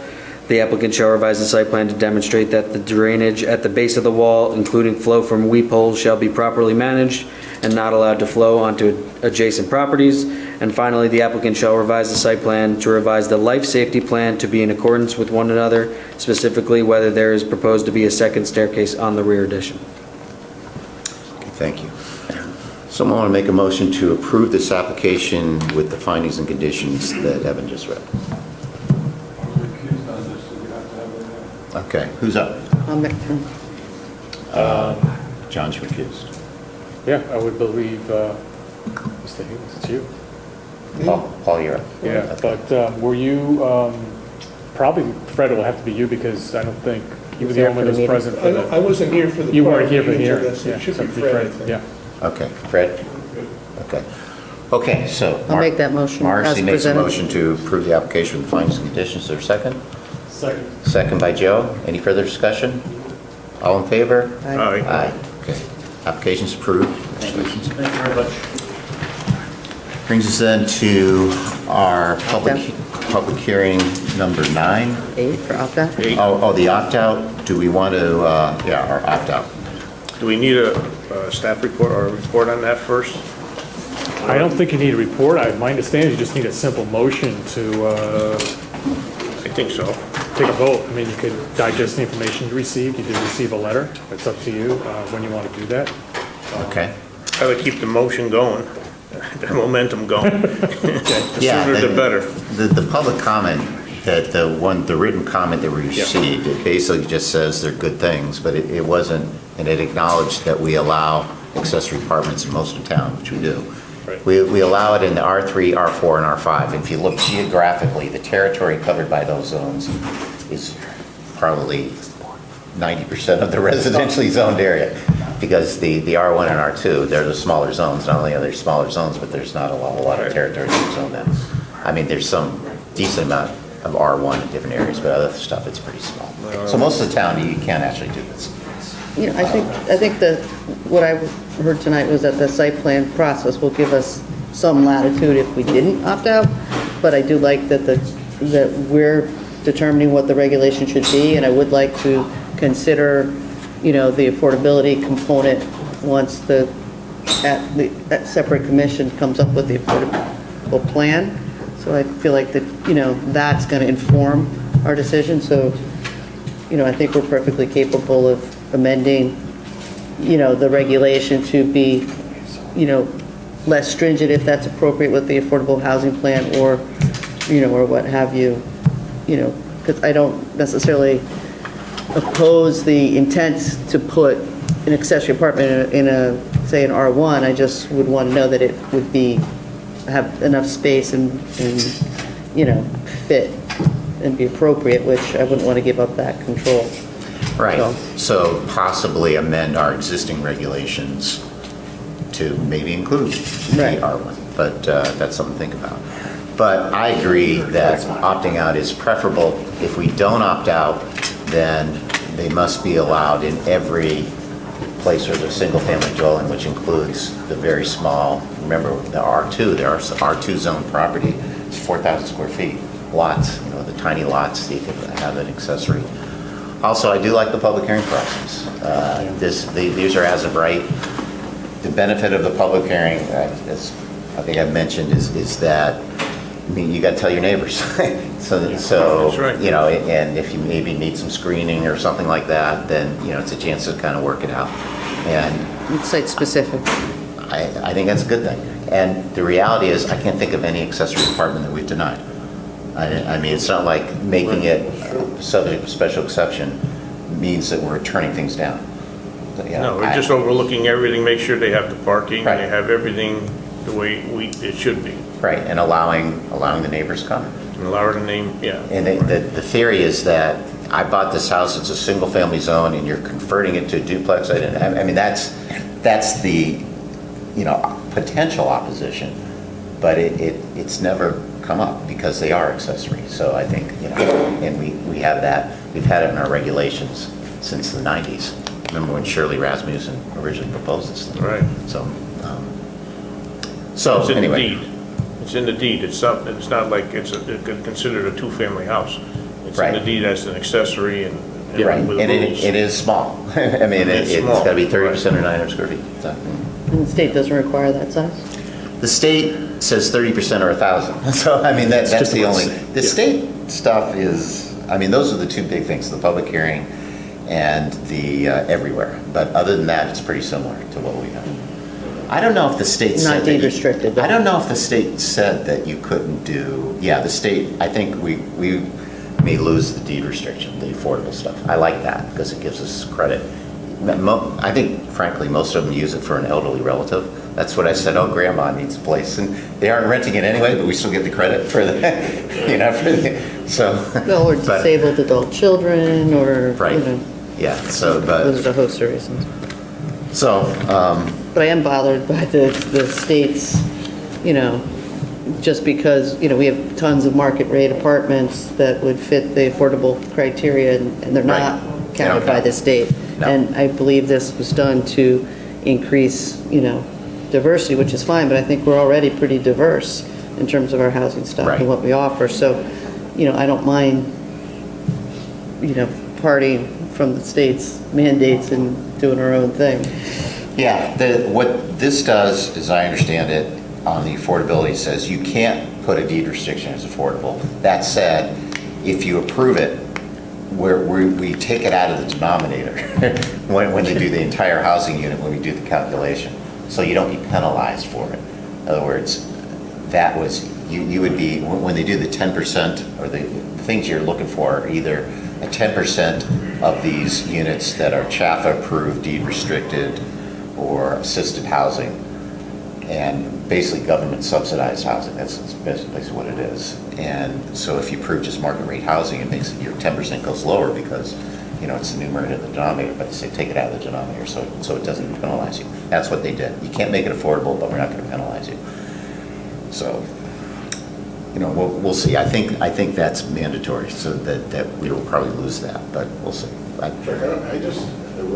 always fear that when we, and I hate to use the word control because I'm not want to see that, but when we lose a certain control, like what happened on Mona Avenue, where it's one of those gray areas where something can happen, and then now we're chasing the dog, Right. I'd rather be ahead of it. So I think, I agree with you. I agree with especially the public hearing. I think the public has an opportunity to come up here and express their opinion.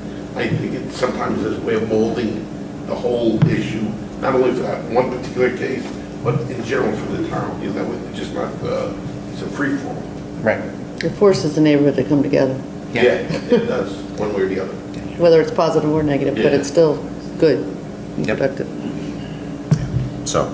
So then I guess the question is, do we make a resolution tonight we vote to opt out of the mandatory state provisions in Public Act 2129, and then make make that resolution and then push it on to the RTM, I guess, or to the, I think it's the RTM, not the Board of Selectmen, that also has to approve, right?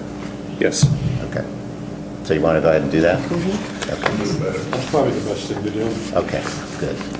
So does someone then want to make a motion then that we opt out of the state statutory provision in Public Act 2129 regarding the mandatory accessory dwelling units for all residential dwellings? So moved. Moved by Joe, second by John. Further discussion? All in favor? Aye. Aye. Okay. That brings then to item number 9, our public hearing was the Syed Sami, the 49 Lease Island Road, the expansion of the retail for the gas station convenience store. And Evan, I think you prepared a staff report on that and had a few findings and conditions. First of all, questions from anyone? Because I know there was no public comment. This is Shell Station, right? It's not the mobile station. not the mobile processing. Mobile station, the old Berkshire years ago. Yeah, it used to be old Berkshire. Used to have the that's right. used to fill my propane tanks there. Not anymore. Not anymore. Well, the new pumps are lovely. Yeah, It's a very nice, and the retail, I think, is, It's a nice place. like Yeah. I said, I just always want to promote, especially at gas stations, landscaping and, controlled curb cuts. Okay. Evan, do you want to review the findings and conditions? Sure, we have one finding. Subject to compliance with the conditions listed below, the commission finds based on the testimony and application materials presented that the proposed use of the property is consistent with the special exception criteria. We have 3 conditions, the first of which, prior to the issuance of any zoning authorization for a certificate of occupancy or certificate of compliance, the following shall be addressed to the satisfaction of the zoning enforcement officer. Erosion control measures shall be installed, and submittal of a revised lighting plan to the town planner or his designee, finding to be in compliance with the section 6.7 and the referred appendix. Condition number 2, no additional signage or new or replacement lighting shall be installed without Planning and Zoning Commission approval or that of its staff. And finally, to ensure continued compliance with the zoning regulations, all landscaping must be maintained as an ongoing requirement of this approval. Okay, great. Someone will make a motion to approve the application with the findings and conditions just read by Evan, contained in the staff report. Motion made by John. Is there a second? Second. Second by Joe. Further discussion? All in favor? Aye. Okay, application's approved. Congratulations. Okay, so we'll take a 10-minute break. Okay. Okay. Okay, I think we're going to call this meeting back to order. So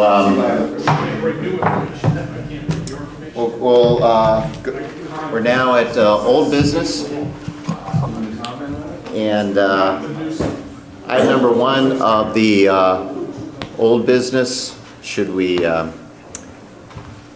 item number 1 old business is Peter Custer, 3 Elms Road, special exception modification. We had the public hearing at our last meeting and we closed the public hearing. So now we get to discuss this matter. This was a request to modify parts of previous special exception approval for a number of items.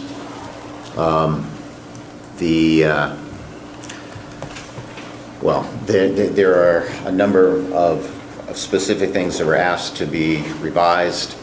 There are a couple of preliminary issues. One is that there wasn't a site plan that showed all of the revisions. What the applicant said is that he would come up with if we approved it, they would come up with a site plan that showed it, but he provided some piecemeal provisions, and this is the part of the site plan that I want to do this too, this part of that too. And and he explained what he wanted to do, but one of the objections from the neighbors was that it is an all-in-one site plan, so I found that to be an issue. That's sort of a preliminary issue. The other sort of bigger issue, before you get to the specific one, is that there was a variance granted to authorize this earlier as part of this original revision, there were had to get certain variances. And the question comes up as to whether the site plan, the variance was contingent upon the site plan that was presented to the Zoning Board of Appeals that approved it. In other words, they approved the variance of certain things, showing a site plan with certain things. Now he wants to alter certain things on the site plan. Does he need to go back to the Zoning Board of Appeals to get approval of those changes? For example, I think the guardrail was something that had come up. I mean, some of them, I think maybe not all of them would have to, but some of them, I don't know. They might be. One of the things that I was looking at, and that's sort of just a procedural issue, and maybe you address that by, I don't know, it could be either a denial without prejudice or a condition that they go back or whatever. But that's a sort of separate category. And I was looking at the variance decision. When I was looking at it, it says it's approved. Approve your subject application with the construction to be consistent with the site plan documents submitted with the application on file. So the condition of approval of the ZBA says it's got to be consistent with the site plan that's presented then. That's a concern. That do we have authority, because that's a condition of the ZBA approval, to change something from that, in which case they may have to go back. You heard earlier tonight for the property across the street, they said, oh, we had to go back to the ZBA. And they did, and I don't know what specifically they had to do. They had to get a separate variance, the gables and whatever, but they did have to go back to the ZBA again because they made changes. So and it's hard to tell whether this was integral to the decision of the ZBA, the particular things he wants to change. I don't know. But he does say that this seems to say that that's what the approval was. In any event, so those are sort of two bigger issues, and then you have all the individual issues. So I don't know how you want to proceed. Harry, do you have any suggestions? Well, in the absence of any better ideas, maybe just going through, and hopefully everyone has the staff memo, or at least several of you have the staff memo with you. Yeah. And we can just run through the conditions one by one and look at the changes that Mr. Custer is proposing and see what you think about them. Okay. In the context of everything you said. So, I mean, I don't know whether you want to start off by dealing with the question of the site plan requirement, which basically requires you as part of the approval to waive it with respect to the submittal, and you could require any changes you do approve to be, incorporated into a revised site plan after the approval of whatever changes you choose to make. Right. So I don't know what you want to do. Yeah, I mean, my sense was that how broad a change are we talking about? I mean, if someone wants to come in and suggest, and we approve just minor changes, then I don't know if we need to have a whole, I understand what's going on. The applicant didn't want to spend the money, I guess, to get all the revised site plans for some minor stuff. I don't know. I mean, and if they're truly minor or they're major, or whatever. So that to me wasn't a deal breaker necessarily. It could be, if it gets so comprehensive, but I mean, for example, if it was just a site plan to remove the guardrail, would he have to show the site plan in advance, or could he say that, and could we see it, and maybe we could make a decision without seeing that? But I don't, because it seems kind of cumulative, because there's lots of changes. When you add them all up, maybe you should do it. So I don't know. But I don't mind also going through and doing it the way Harry said and seeing what we think. Well, I mean, we could possibly suggest an as-built after the project was done so that everything conforms to what was discussed, or contingent, my only concern is, I don't want to vote on something that might no longer be conforming as far as a variance or with the ZBA, or is inconsistent with whatever the legal agreement is with the neighbor. I mean, I could certainly put my 2 cents on what I think of the changes, on all the items, but those would be the two areas that I wouldn't want to, breach. Yeah, I'm more concerned, of the things we talked about, and I guess there's also additional information, turning radius, you got some information from staff, and Marcy, you had raised that, so. So yeah, on the site plan, I could, whatever, depending on how many changes we're talking about. I am concerned about the ZBA thing, that if, it's given what I just read, that if we make changes to that, that to me may be, you gotta go back to the ZBA, and you should do that earlier. I mean, I think, In which case, they would have to prepare a site plan for that, I would imagine, and... Yeah, unless they get the ZBA to just go with the old site plan and say, I'll take this one off, doing what he's doing with this commission.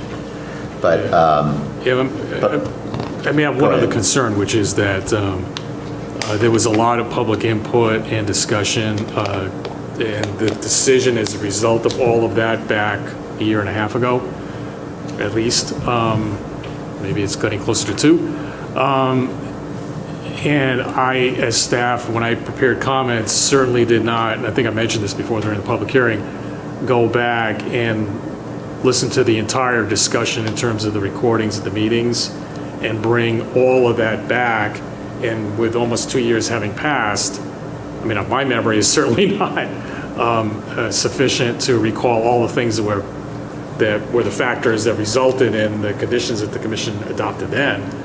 So to go back and consider changing them, I mean, I suggest, and you can do what you want, but I suggest that if there's an item you want to consider changing, possibly, if we're not all clear, or if I feel like I think there's more information that was present in the discussion that I don't recall, or that it's not clear to everyone here, then maybe I go back and, focus on a couple of those issues, revisit the recordings of the meetings, which are all entered in the record of this application, and bring that back to you so that you're at least as fully informed as you were then. If you want to change your mind, that's certainly a prerogative, but...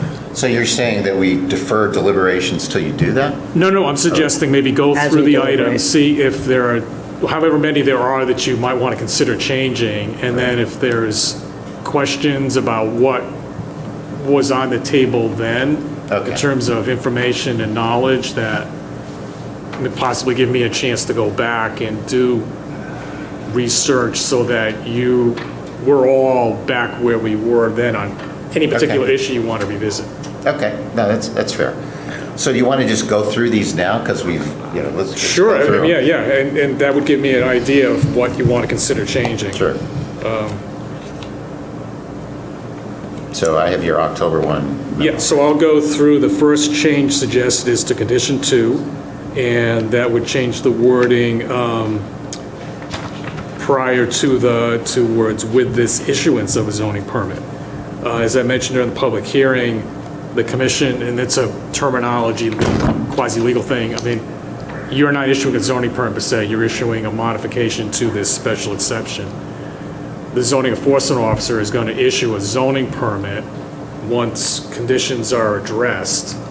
And what that change would, I think the applicant's intending to not have all of the subconditions of number 2 be something that needs to be addressed prior to his getting a building permit for the barn, basically. Oh, that he'd be allowed to build the barn before he addresses the site concerns. Right. And my recollection, again, this is another, we're going back to sort of a collective understanding of what was going on, that it was generally understood, I believe, that those things would be done, in that the site plan that was in part of the application for the variances showed a number of changes to address several concerns that were present about the property, the dumpster, and a variety of other things, the guardrail versus the rocks. There were things that, when the commission was consulted during the variance application about what was going on the site, made several suggestions to the ZBA, as was noted, I think, by you, Chuck, and those were incorporated somehow, whatever value they were given. But I think there were conditions, sounds like, on the variance. So, lost my train of thought for a second. Oh, so one of the condition 2A would require all those improvements on the site plan that was on the version of the site plan revised to 5/118 to be addressed before he gets a zoning permit. I think part of his statements was that there's certain improvements that make no sense to do because he wants to build the barn. Yep. So to me, I would almost divide the lot in half and Yep. excuse the areas around the barn. But, you know, the question of, I know there was a cease and desist, I don't know how It's people a- feel about requiring that to be rectified before he's allowed to build a barn. And, you know, that's kind of a leverage thing, unfortunately. Yeah, I think there was, I think there was a general understanding that that would be the case. Now, you go back to, so I'll grab a mic. This is the plan through December 19, which shows the barn, the boat storage area, and so forth. To me, all that can wait, because those Right, all that weren't can in the... wait. So this other plan really shows the improvements required. Don't seem to include much around the barn. So the question is, there was a cease and desist on the dumpster? Was that, am I remembering that correctly? Dumpster's over here. But he was being asked to do the dumpster, The landscaping. delineate the parking, and the Right. buffer for the neighbor, and Right, in the guardrail. the guardrail, which he wants to remove. Yeah, so it's basically already divided, kind of, where all of those changes and improvements are not near the barn.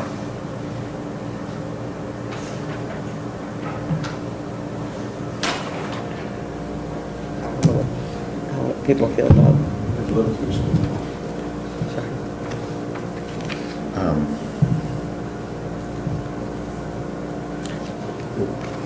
I don't know. Well, was there any, Is there anything in the legal agreement that required that he do those things before he'd be allowed to do I them? don't think the agreement, the prior approval didn't really touch the Or agreement in in quotes. zone, in ZBA, did ZBA require him to do that? Is that where that, No. because do we normally, I mean, the landscaping part of it that would extend the holly line or fill in that gap between the boat storage area and the hollies was required with P and Z, not ZBA. what other provisions, I mean, do you need a CO or something? I mean, it's not being occupied. What leverage do you have to make sure that the whole work gets done?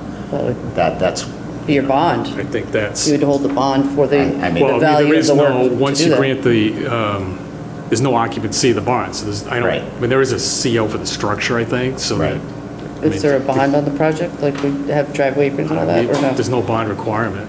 Okay, because there's no CO. Yeah. So I think, well, that was one rationale, was the hook, if you will, was the issuance of the building permit and the zoning authorization for that issuance, which is the way the existing language sets it up. So I don't think there's really any conflict with what's going on around the barn. And are the neighbors wanting that work done first because of the historical relationship on the project, or because they're, you know, they don't want to see the structure going up? I can't really comment on what their motives be. My understanding is, as soon as it's humanly possible to get that dumpster fixed would be their position, and if it happened 5 years ago, that would have been all to the better. So, I mean, I think that's one of the major issues, has been one of the major issues. It's frankly a town issue because it's partly in the town right away, and the truck backs over the corner to get to it. Does it impact the sight line where it is now? I imagine it does. It does impact the sight line, which is 25 feet back, and even the proposal that was sketched out would position it in a place where it's within the sight triangle. So I think, I understand what he's trying to do with angling it. I actually like that better. I'm just No, I'm fine with concerned the about angle. this. Yeah, so I think it's going to be pulled further back into the parking lot to stay To be out out of the of 25 sight feet. Yeah, yeah. If you want to change that, which makes sense to me. but- Yeah, I have no issue Yeah. with his proposal for the dumpster, other than it be out of the sight line. You know, I don't have any issue with the guardrail or the plantings either.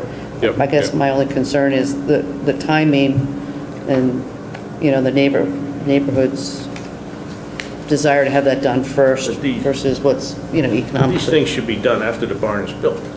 A lot of things you're saying, right? Well, typically- Is that the issue here, trying to figure out what Well, comes he would first? like to do them after the barn's built. I think that what I understand, To do the landscaping all at once, so he's not Yeah. mobilizing And there was twice. another issue, something about landscaping in the rear where there's some doors that didn't make no sense at all. Some of this was a lot of common sense situations, or at least was portrayed that way. yeah, but Something the- about some landscaping by He some was adding doors landscaping at the front of the. in the rear where nobody right. could see it. Well, along the street line Yeah. and the pavement area. And there were some issues with some storage of some boats. I mean, well, I mean, this plan shows, I should probably bring it over, but it won't be on the camera, but it shows relocating the dumpster, shows some plantings out that corner, far away from the barn, it shows this line of plantings over here by the neighbor, far away from the barn. It shows the guardrail, placing the rocks, nowhere near the barn. And those are the general changes to the site, as well as delineating sort of the parking area a little more specifically. Well, I think he moved the screening closer to the property line to give him more Right. room to the parking lot. Right. You know, which, you know, I would trust town to just review the placement to make sure he's not, you know, he's got enough clearance for the plants that he's using. And I think the planting in front of the use of the barn is fine. You know, I would question whether he's changing the, like, it's taken to this application to fully understand that he wants to go around the backside of the barn.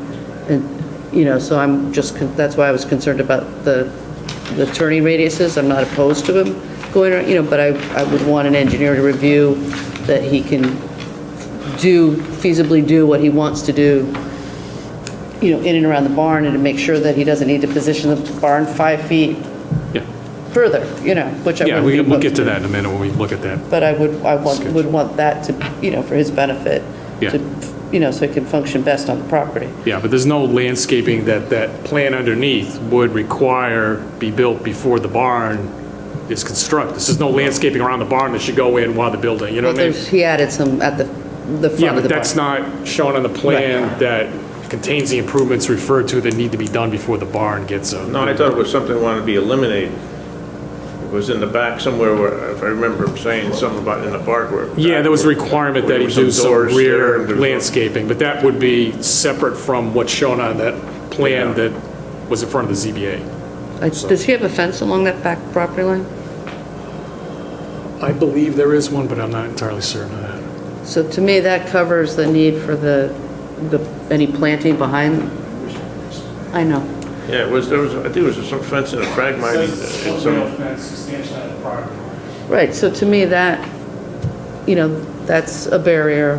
It's at the, There's some he's arborvitae's there, too, improved the something like that. rear view. Yeah, but the For the neighbors. requirements of this section, condition 2A, have nothing to do with any changes around the barn on that side of the property at all. There's nothing Well, required. other than What we relief don't of the want. landscape requirement at the rear lot, which I think is. That's is not fine. required by that plan. Okay, and anyway, if we approve it, we can require that just the front stuff be done and nothing in the rear, because we're not wed to this, right? Right, but this condition doesn't require anything in the rear. The Okay. approval So- does later on, Right, but but not it- this particular Okay. condition that lists the work that he needs to do before he gets a building permit for the Okay, barn. so that's the The issue. question is Assuming- timing. Yeah, do we want to modify this condition to let him do the barn first, or you should put the landscaping and the dumpster removal as well? It says all improvements. Right. Should he do that first, at least that part of it that's in the front? Right, And we exactly. said before that, no, you got to do that part first. And we want to change that. That's the issue. Yeah. And the answer, I don't know. I mean, you know, I don't see, I don't see a problem keeping what we had, as long as it doesn't affect what he has to do in the back. In other words, I understand if the landscaping were around the barn, whatever, obviously you want to put the barn in, whatever, before you do the landscaping.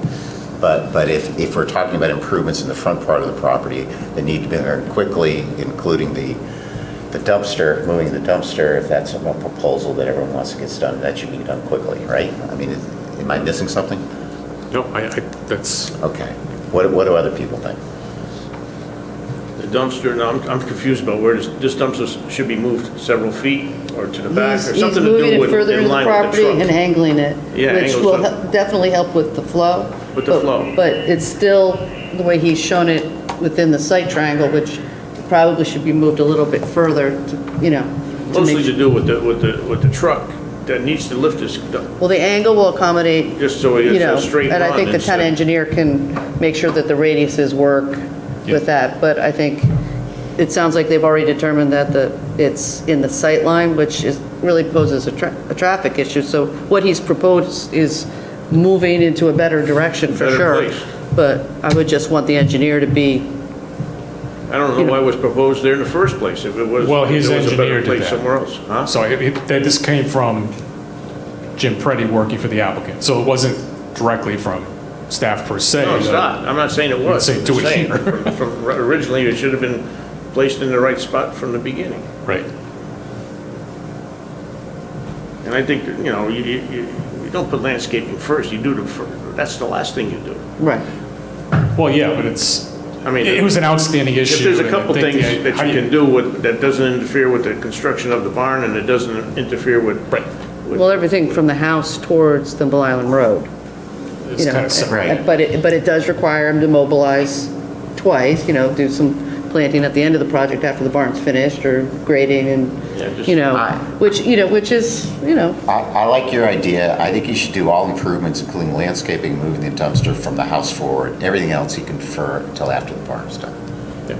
Okay? and I would want the engineer to make sure that the dumpster is, positioned in a way that's out of the site triangle and facilitates. I think the angle's good. I don't have an issue with the plantings And that he's Harry, proposed. that's a separate condition. We haven't even gotten to the Okay. dumpster Right. yet, but I mean, Right. that's a separate thing. But that's, right now, we're just talking about the order. So move on to the next one here. What's the next? The next one is the drainage. So Mr. Custer is suggesting changes to the wording. My understanding he's concerned about any drainage system improvements that require discharge of the drainage water underneath the surface that might interfere with location for a replacement septic system. Now, the way this condition reads right now, it's doesn't require under the ground dispersal of the roof runoff, basically. It just says there was no proposal to deal with the drainage as part of the application then. And this commission, the commission at this point, back when they did this 2 years ago, you guys deferred basically to the engineer to review something submitted by the applicant, and that something, whatever that something is, needed to be the satisfaction of the town engineer. So we really don't have a proposal, even as part of this application, as to how to deal with a roof runoff. That could be done a lot of different ways that didn't The roof inject it runoff for the into- barn, Right, for the barn. specifically. That didn't inject it into the ground, which is the applicant's concern, is my understanding. Comments? So he wants to modify that to say, You can only do it on the surface somehow. Well, you could do a small What's the change retention there? area. What's the change? do you have the staff report? No, I don't have. Okay. I wish do we have any extras? I think the issue is, we didn't see any calculations to understand what size, even a small indentation on the surface would be as far as area on the plan. The engineer didn't take it that far. I certainly wouldn't want it, I certainly, am sympathetic to not wanting to have water in a place that's going to compromise the septic, or, and maybe that means that, it's a surface situation to a little small rain garden type area. Exactly. The Barrels, whatever it is. or just, fitting the grade, but again,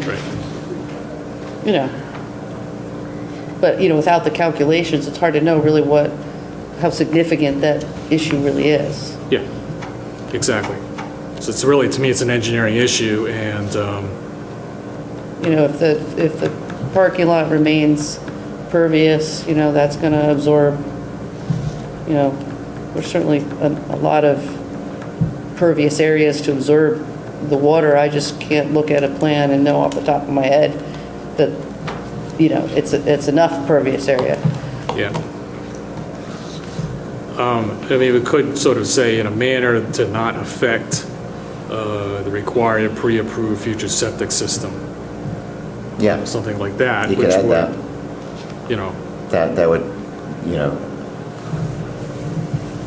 but we still want some sort of sign off that would by be an engineer that it's good. Yeah, just sheet flow, mostly, right? Is that what you're talking about?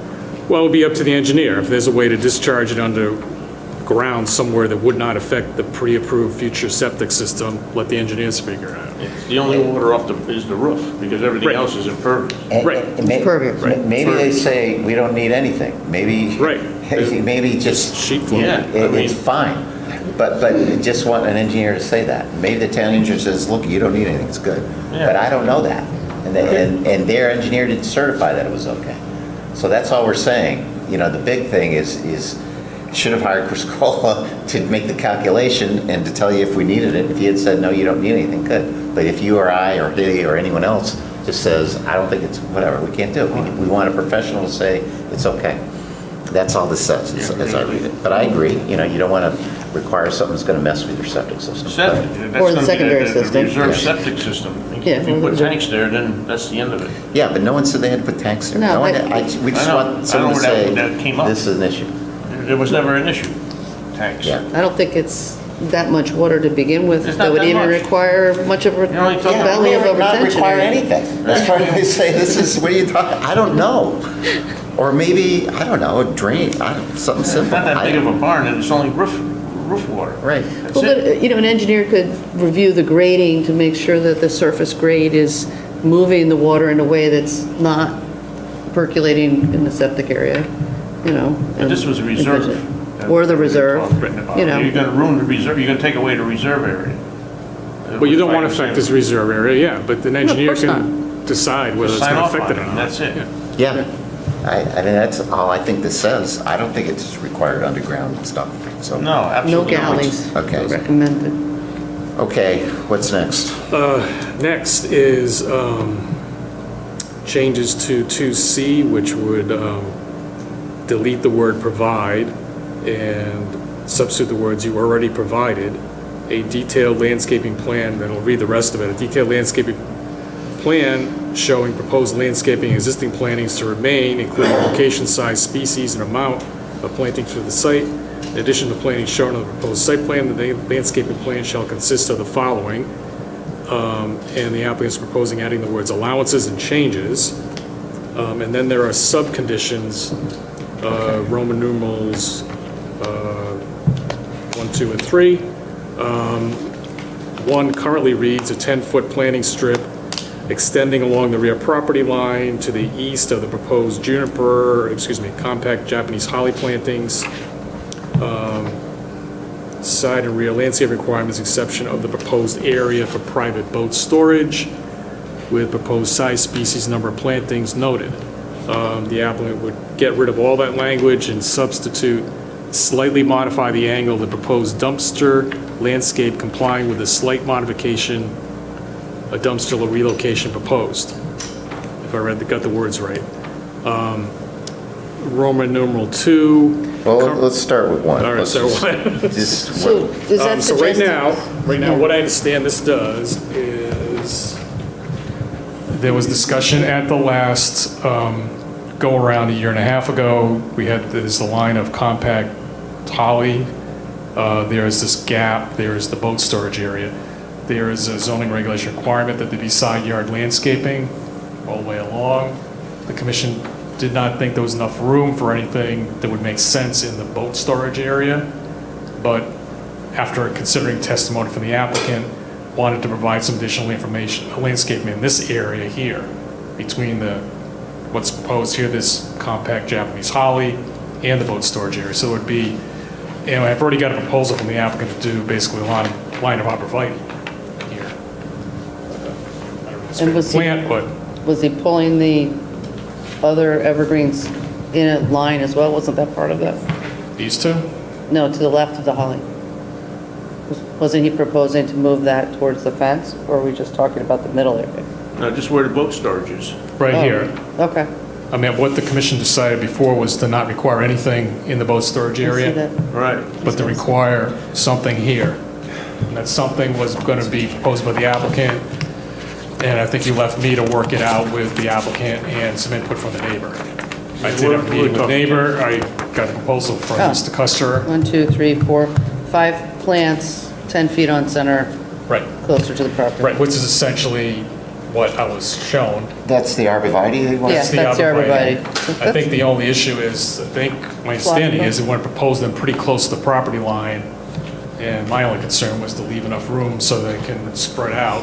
Right. Well, there's different varieties, they Yeah. grow small, but Yeah, what's the width of that bed? About 10 feet or less, give or take? Well, it's a 10 scale, so it looks like it's showing about a 4-foot diameter, 5-foot diameter plant, Well, that, you know, with the That's 10 edge feet, on the right? property. So you're not, so it'll fit. I mean, even the, Yeah, well- right, even the green giants aren't, yeah, but I It'll got be some more than arborvitae that. that grow, the maximum 7 feet high, 2, 3 feet, 3 feet diameter.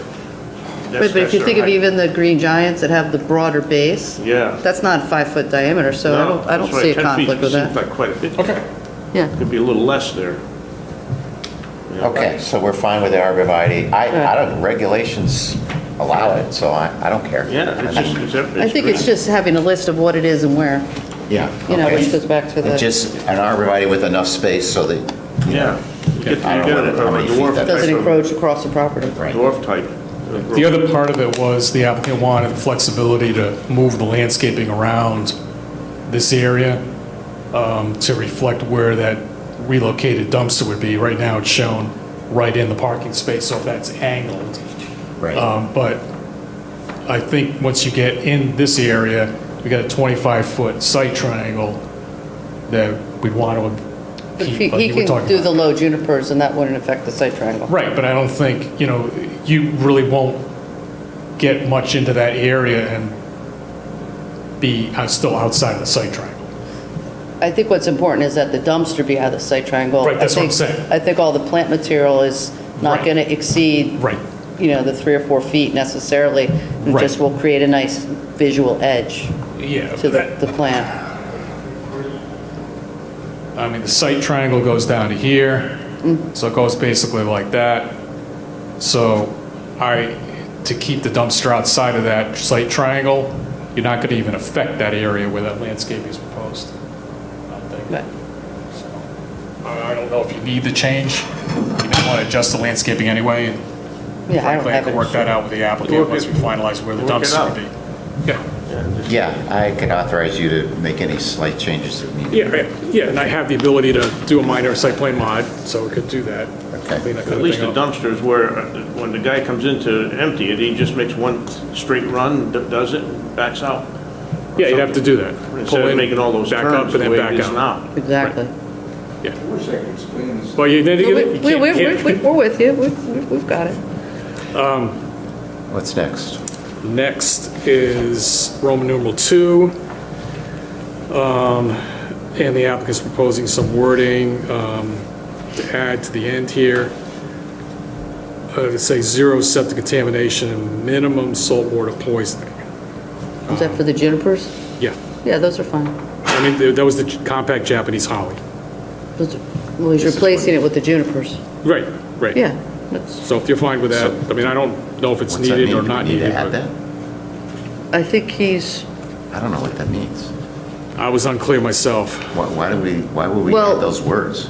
he's describing the type of plant without formally specifying the type of plant, because he doesn't have the plant specified, which, you know, so he's actually limiting what he can do, because he's putting very, you know, So he wants to be more restrictive than we are? well, he's being more restrictive in his language to avoid having to do a site plan with, you know, I'm gonna put this variety of juniper. But he didn't delete this language, he just added language that seems to be making it more restrictive. That's, I don't, Right. right? I don't have the expertise to evaluate this, so I would have to rely on think somebody who... I think the intent Those of are the his words. language is honorable. Okay. I think for me, it goes back to, what plants are you actually ending up putting there and where, and at some point, What getting effect it on they a have. plan. Yeah. I mean, if he's showing 10 plants and he's proposing 10 plants, but he's changing the variety that he feels is going to be more, conducive Okay. to that language. Understand, so the bottom line is we're okay with it. He wants to add that as a condition, we don't have a problem with It's up for you guys. it. Okay, next. Next, Roman numeral 3. This refers to the agreement in quotes between Mr. Custer and the property owner to the south, Mr. Morris. You've heard testimony that that agreement is void from Mr. Custer. You've heard other testimony regarding the agreement in quotes from Attorney Timothy Lee representing Mr. Morris. The intent I had in proposing this originally was to allow for changes to the landscaping should the agreement, I won't even say that. Well, we don't know Since what's they in the want to follow agreement. the agreement. Yeah. We don't know what's in the agreement, which is why we put that language there. Yeah, it just If- allows some flexibility. It's not a requirement, basically. May But- be changed. But I certainly appreciate that he doesn't have to want to keep going back to the well to discuss the agreement with his neighbor that he doesn't get along with. And It doesn't require that If the at all. agreement is consistent with what he's proposing, I don't have an issue with it, but I don't know what's in the agreement to be able to say that. I mean, it leaves that discretion to alter the landscaping plan to the applicant. So it doesn't require anything. Right, yeah, so that was a more flexible. Yeah. and- Striking would allow him more flexibility. Yeah, and the proposal would be to change that to specifically refer to plant 5 arborvitaes 10 feet apart along the edge of the rear property, strung out, equal in total length, the opposite distance on the west side of the house and uphill. And my impression is that that was consistent. consistent with the agreement from the meeting, and that might be one of those items that you want to check back on the tapes, because, I think his desire is to just get the referral to an agreement off of this. Right. And, and it's, what he's proposing may very well be consistent with what was discussed at the meeting and consistent, they were at that previous meeting, so maybe that would give you some insight. Yeah, I mean, there is certainly difference of opinion on the status of that agreement in quotes and what that means in terms of who has any kind of say in what landscaping goes. Does the neighbor have any say in what that landscaping needs to be? The agreement might say yes. If it's invalid, it's no. It's not up to. Well, I don't think it's our issue. It isn't. Is it our issue to acknowledge an agreement, whether it's valid or invalid in something like this, and to just look at the situation, which is the neighbor wanted a screening and he's providing a screening, and do we feel that that screening is suitable as he's proposed, which You could just leave it alone. I think is consistent with everything we heard. Yeah, you could take it out, and if for some reason, some court or whatever says the agreement's valid, you got to do whatever, then he could come in and say, I got to modify the plan because the agreement's found whatever. We do it that way as well and just take all the wording out. I mean, I'm a little uncomfortable with and usually it's a legal question, so, I mean, we're tacitly acknowledging that there is a formal agreement, and I'm not so sure I whether don't there see it is that way, or but isn't that's, one. I was not intending it that, I was just intending to provide for the option that the applicant might want to change the landscaping plan to address the agreement.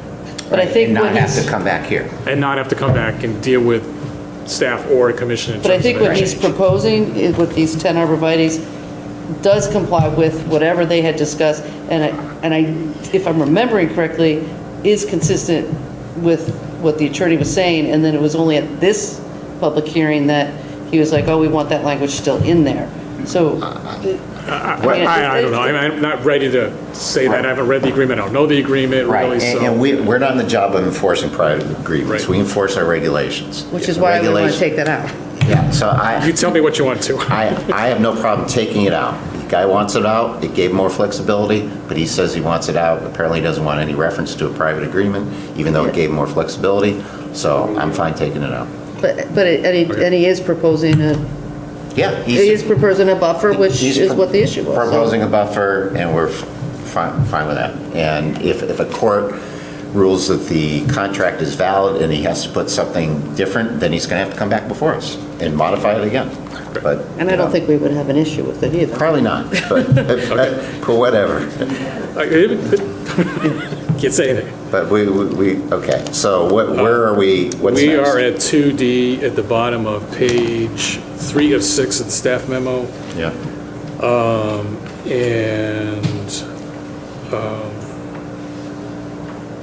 That's modify the angle of the dumpster? Yes.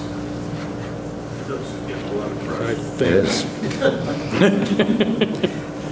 I gotta go back, hang on one second here.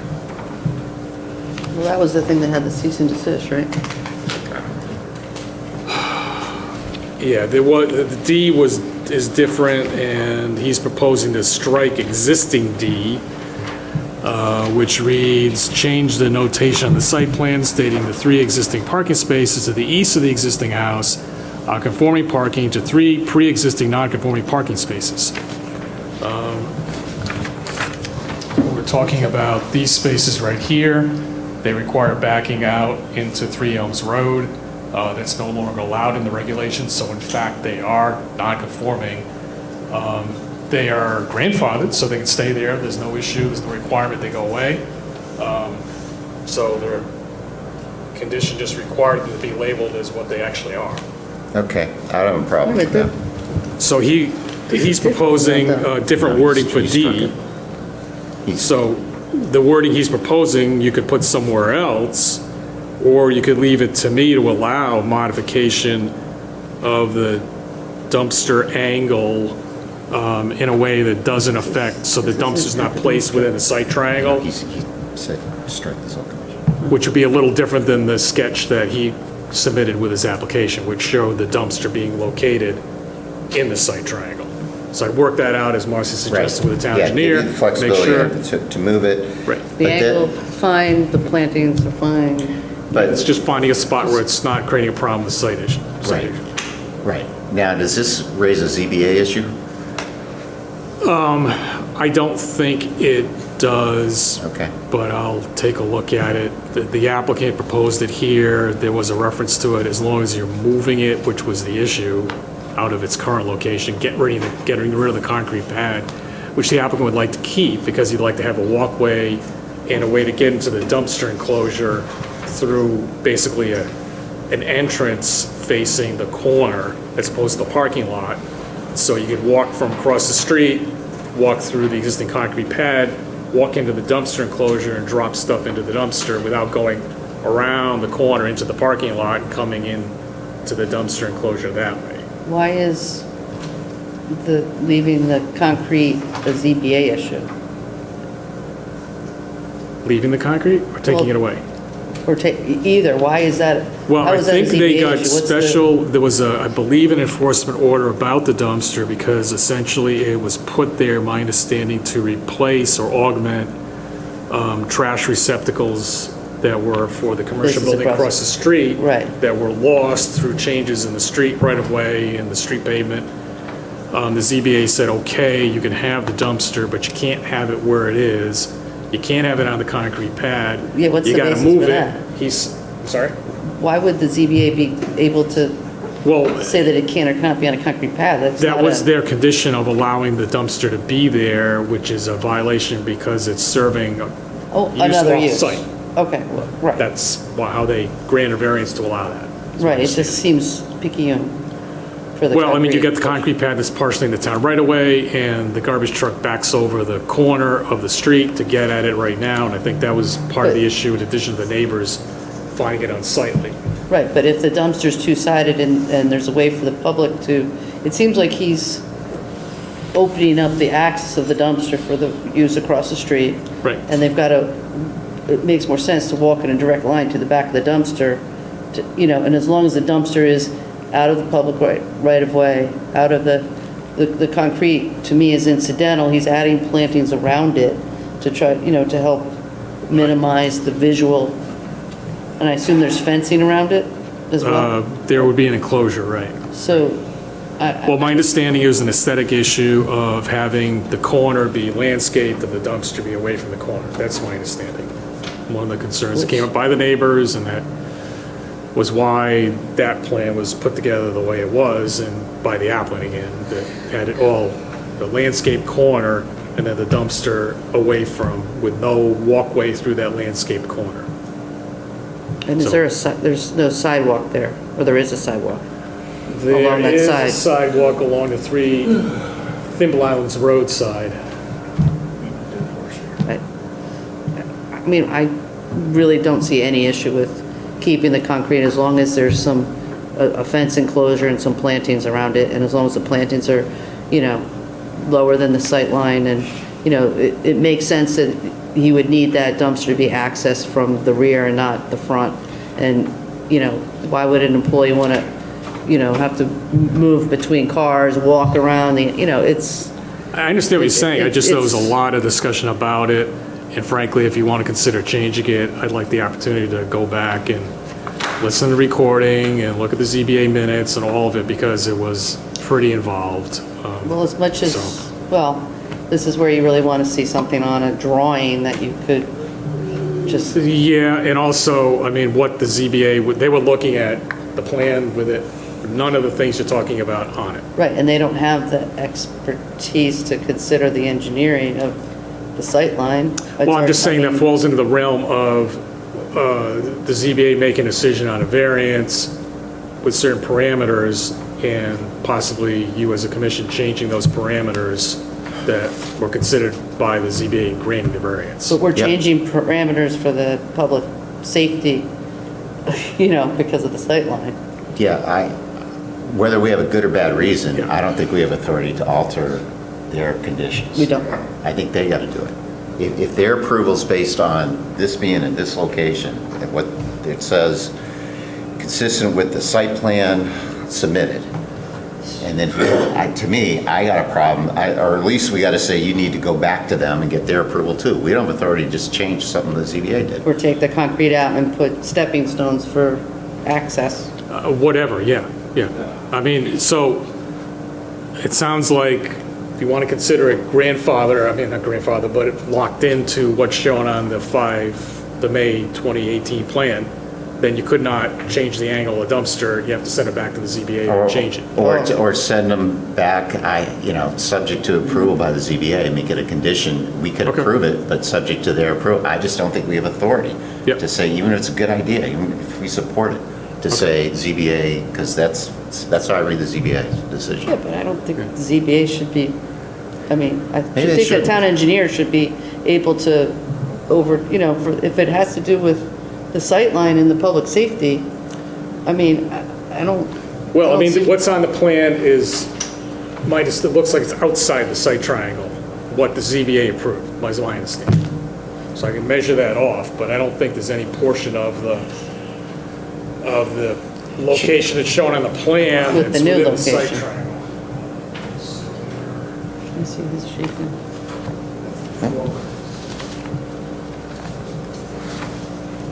Well, so he's moving it back, if it was here.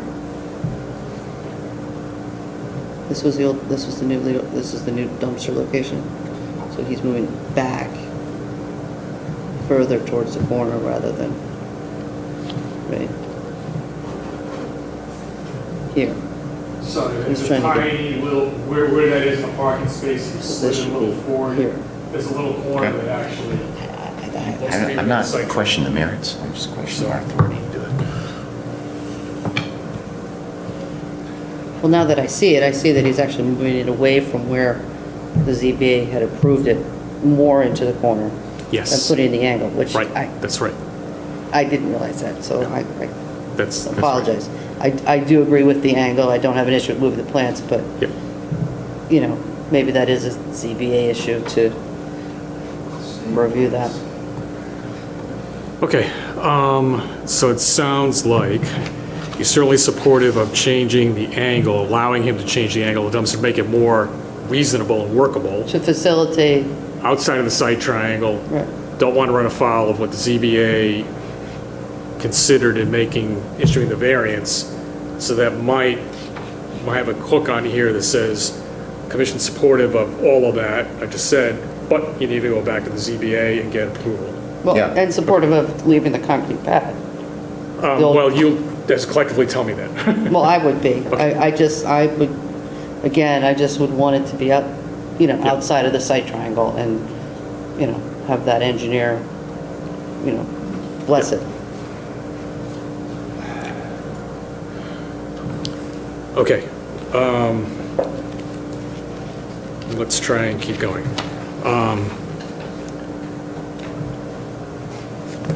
The next one, there's an E.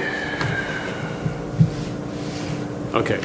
This is a double-loaded thing. There's a existing 2E, which says, remove the proposed driveway from 3 Elms Road to the barn door on the northern facade of the barn, since we represent a third driveway along 3 Elms Road frontage is not allowed per section 612C2 of the zoning regulations. The applicant, would replace that language with new language. It would say, eliminate ZBA's proposal of the guardrail along the south end of the on-site parking lot.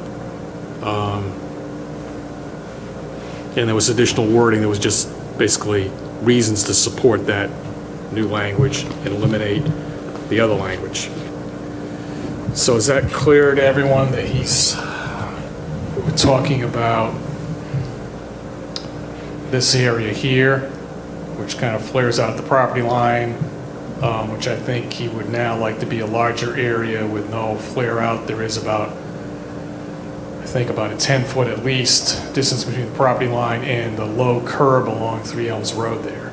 So it's not a driveway per se. It doesn't propose constructing a driveway all the way out to the pavement on 3 Elms Road. It just shows, changes, improvements on the site in the property itself that could be connected to a driveway at some point. But he's talking about having a working area out there adjacent to the door on the barn on that side. So Is he's it a driveway, is it expanding not a driveway, So the working area is access only from materials that are inside the barn that are so he's got to come into the side of the barn. He's got to come into the side of the barn to then take something out to work in this area. That's my And is this understanding. pavement? That is not pavement. I think there's some existing vegetation in there, but I don't know what its status is. It's within the town right away, so. I mean, the plan doesn't per se propose a driveway, but it's a traversable surface by a motor vehicle that's within several feet of town road. Well, I mean, it would seem that he would want the option if he's to move around the building to come into it this way as well. But he's not showing that as. The turning radius issue, and we can review that. Maybe you want to get back to this when you've seen the turning radius, I don't know. I mean, I think the planting's fine. I can appreciate having extra space to work in. I appreciate not having the apron, but I would just want it to function for him as he's maneuvering the vehicles. Yep. So what are we doing? So he suggested removing E and then. Yeah, removing E changing and. the ZBA condition. Yeah, well, I think the ZBA, removing the guardrails seems to be part of the ZBA. Up here? To me, he said strike the whole thing. Maybe he doesn't like the word driveway, that it's labeled a driveway. Yeah, he's not having an apron going. He had shown an apron onto the road from here. He's Okay. taking that away. But he's saying take out this whole condition. So do we leave it in, or or maybe we change the word? One thing you could do is maybe change the wording to say, that area shall not be extended into 3 Elms Road to constitute a driveway. Okay. So that you allow it to be exactly what he's asking for. Okay. And prohibit a driveway being created out of it, unless you get That approval. works.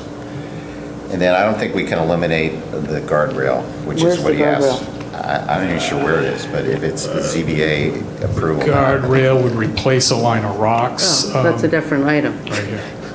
I thought it was relative to this item. Well, the wording currently he deals with the driveway. He got rid of that wording and said, I'm just going to use that section 2E as a placeholder. I put my new wording in there about getting rid of the guardrail. And the old wording was. Oh, well, okay. Okay. That makes sense. Okay.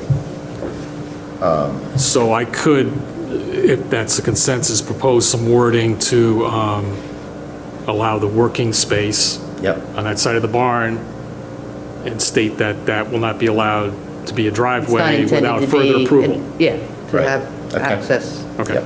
And I would include that. Forget about the guardrail wording. Landscaping. Okay. Which I think is a nice suggestion. Okay.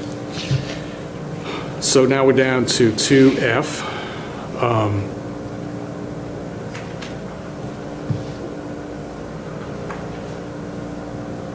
Which was the original wording about changing the notation on the site plan about the 3 existing parking spaces. And his suggested working is do not change that notation because he believes they're legal. So I think I just covered that. So the site plan says 3 existing parking spaces, and we asked him to change it to 3 pre-existing non-conforming? Yeah, I just spaces? wanted to be clear that you're not. Okay. It doesn't change. They are what they are. 3 spaces. He's still allowed the 3 spaces, so what? They're grandfathered, they're allowed, but they're not legal. Yeah, So they, okay. yeah. Next. 2E.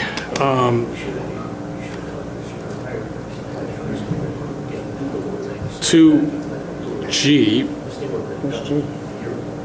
2G is the existing wording that says remove the proposed driveway from that north side of the barn to 3 Elms Road. So I think we just talked that out, so we would change that wording That's as E. we just discussed. That's E. There is no G on this. I know. So he moved the, he moved it to. He moved it to G, I'm sorry, he's adding He some. added yeah. G, which is essentially the. G is no, there's G, there is no G yet. Right. Well, he's And I moving think- D, or he's moving E and creating G. Because he made E the guardrail item. Okay. So E became the guardrail item, and then he basically put it back in as G and qualified that he's not planning to put an apron there, which Right, is what right. we've all. So it sounds like the consensus is to leave E the way it is, reword it. We'll get to F, so we don't need a G at this point. Well, you would need a G for the guardrail. If You would you need an wanna do item the for the guardrail wherever you put it. That's all, that's, If you want to adjust the guardrail, then you're going to need to do something with that, yes. But right now, the guardrail's showing the plans, you don't even need to refer to it. right, but he's asking us to remove the guardrail and replace it with the rocks, and that's. If you want to do that, you would have to add that in. Right. Yeah, okay. Okay.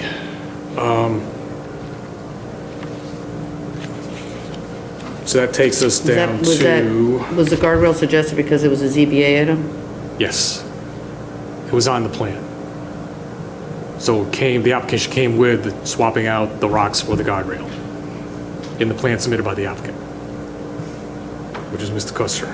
Because it was on the plan that went to the final ZBA. plan that was before the ZBA had the rock swap to the guardrail. So he's really trying to find a way to not have to go back to ZBA with these, because I don't think it's a ZBA issue, it's just that he showed it, now he's changed his mind. Then you should go back to ZBA. That's up to the ZBA. You know what? All right, so right now you've got a 2F. So I don't even see 2F here. I see that now being changed to an H. And some changes proposed to that.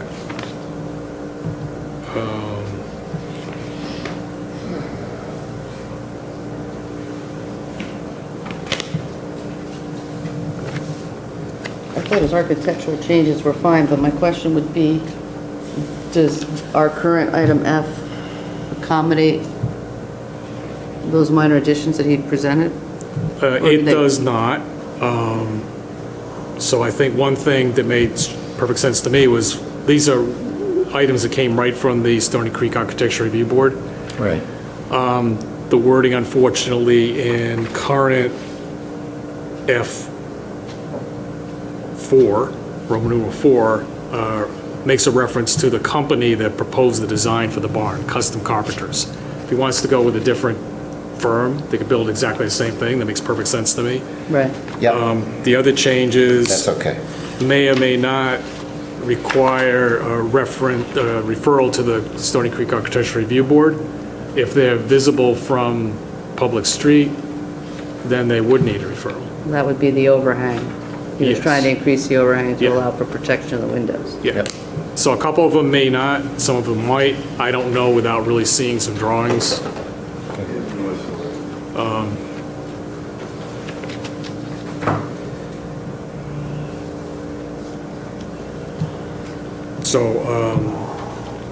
Again, that's something could be proposed in a minor site plan amendment, I think, that if I was to handle as staff, if that was okay to the commission, I would refer it to the Stony Creek Architecture Review Board if necessary. Yep. But I think I want to see it on elevations. Right. Well, he showed the elevations to us and presented it, and I didn't feel like he was substantially changing I don't the remember intent seeing or character of the elevations building. submitted He with did, this. Did because he he? explained that he had added the windows on the backside of the barn and that he had, was extending the eave a little bit to accommodate, rain or something on the windows. But it may not have been presented, but it was. Described. It was Yeah, he had- described, but I don't think there was a proposed elevation change. Well, he had the elevation board up and he showed it. I remember it specifically. Yeah, but we don't have a revised elevation showing it. Right, but. Right, okay. But. He referred to the old elevation. But the way he described it, the changes were, in my estimation, maybe that's not my purview to say, but were minimal and consistent with the intent of the building. I know there was a comment from the neighbor about windows, I think. Well, he added windows on the back. Right, and there was a comment from the neighbor, I believe, to the east, questioning the windows and. I thought she was questioning the Looking out. overhang and whether, I don't know if it was. That's my review or- recollection, I don't.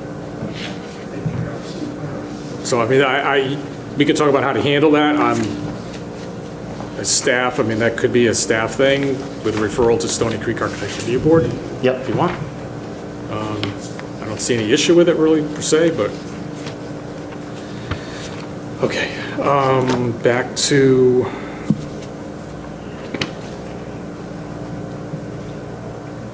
I think we're getting close to the end. So there's no change to condition 3, 4, or 5, and then we're down to the boat storage condition, which is condition 6. And there was, I believe the result of this came from a discussion about the boat storage area designated on the plan, which was, I believe at the request of the commission, to designate an area. I believe Mr. Custer testified that in designating the area, he had no intention to limit his ability to park boats anywhere on the property. And when I did actually, for this part of the decision back a year and a half, 2 years ago, did go back and listen to the recording of the deliberation of the commission, and the original condition 6 did not have the word permanent. There was a discussion about how to store boats on the property, basically. My understanding, what the commission concluded, was that you wanted to allow temporary boat storage outside of the designated area, but if there was boat to be stored permanently on the property, it should be stored in the designated area. In the barn. Or the barn, right. Barn or the designated area. And he has the ability to store 8 boats outside of the barn on the property. So if you want to revisit it, that's certainly up to you. I think you can clarify it by saying that temporary storage is allowed elsewhere on the property. Okay, yeah, Just I like can you certainly said. say that, yeah. I mean, we never completely defined temporary, but it sounded like not for the whole winter, let's say. I think, is that reasonable? I mean, Yeah, just, we'll just use the word temporary. Well, I mean, would temporary storage be in parking spaces in that front area? Well, the parking area, the parking that have to spaces that are be- required, he would have to maintain the number necessary for the units in the building. So he would potentially be temporary storing somewhere between the house and the barn if it were outside the barn. If he Yeah, had and more possibly in a boats. couple of the parking Yeah. spaces, yeah. I can't remember what the required number is, I'd have to go back and look at that. But I think he's got more than the required number, the property. So I think we're at the end of this, and given what my, maybe not Did it help? completely firm understanding is of where the commission is, I think I'd like to take what the discussion was, some of it requires a little bit of wordsmithing, and try to come up with where I think the commission ended up here, and propose something for you a little more formally in writing for the next meeting that you could consider voting on. Does that make sense? Okay. What do you guys, do you have any comment? Because I've been doing all the talking. I mean, is that? At this point, I feel like we're flying on just an extraordinary, sorry, I feel like we're flying on an extraordinary amount of assumptions, and we're trying to build this method of going forward around an armature of basically air. And we think and we imagine some, yeah, if you could reduce this into writing, that would be hugely helpful. I mean, this is, I hope the applicant appreciates the extent to which you guys have been performing design services to move the application forward. Yeah. Anything else, John or Joe? Well, I'm recused on it, but I... Oh, yeah, John, you're recused. I'm sorry. You know, Yeah, put it in writing, which you heard. right, yeah. Fred, I guess you're I would say, listening to this at every meeting, it sounds like we have the tail wagging the dog here. That we should have said what we wanted from the beginning. We had the plans. We got documents here that have been colored yellow, blue, green. I don't know how we can make any heads or tails of that. I think we spent an awful lot of time on something that almost goes beyond what we're expected to do here. And I think there was an easier way to have accomplished this. It's still not going to be done by tonight. Robin will be very upset about it, I'm sure. But that's what I see. I think that we as a board accepted a responsibility that was not a responsibility here. And now we're in the middle of it. We're talking about what the ZBA did, and the neighbor in the back has got a lawsuit. I don't know what this application is really quite about. It seemed pretty simple at the beginning. And we've spent probably a half hour talking about where dumpsters got to go. And we can't scrutinize every single thing that are minor, that our planner can look at that and say, makes sense, I'll take care of it. I just think we're spending an exorbitant amount of time and getting nowhere with this. That's my opinion. The problem is the changes weren't done on the site plan. Right. The problem is that the changes in the proposal, the Okay, modified so proposal is not on If the that's the site case, plan. then let's have a new site plan. That's what we want. It's all on there. We're going by the old site plan, the half new site plan, no center, Sketches, yeah, additions no. to the site plan. You're just making the job, not you personally, but you're making the job more difficult for this commission to decide on what it is. If that site plan was not correct from the beginning, then we should have said as a commission, you gotta go back and spend some money on a new site plan. But we're wasting his time, we're wasting our time, and nothing seems to, it's just almost counterproductive. We're having, all this is happening, is there's conversations about what we think it should be, and we really don't know. And I don't think that's right. I don't think it's right for anybody. It's not right for any commissioner on this commission have to listen to this. I don't think it's fair to the applicants who got to listen to this. I'm not fair that the public has got to listen to this.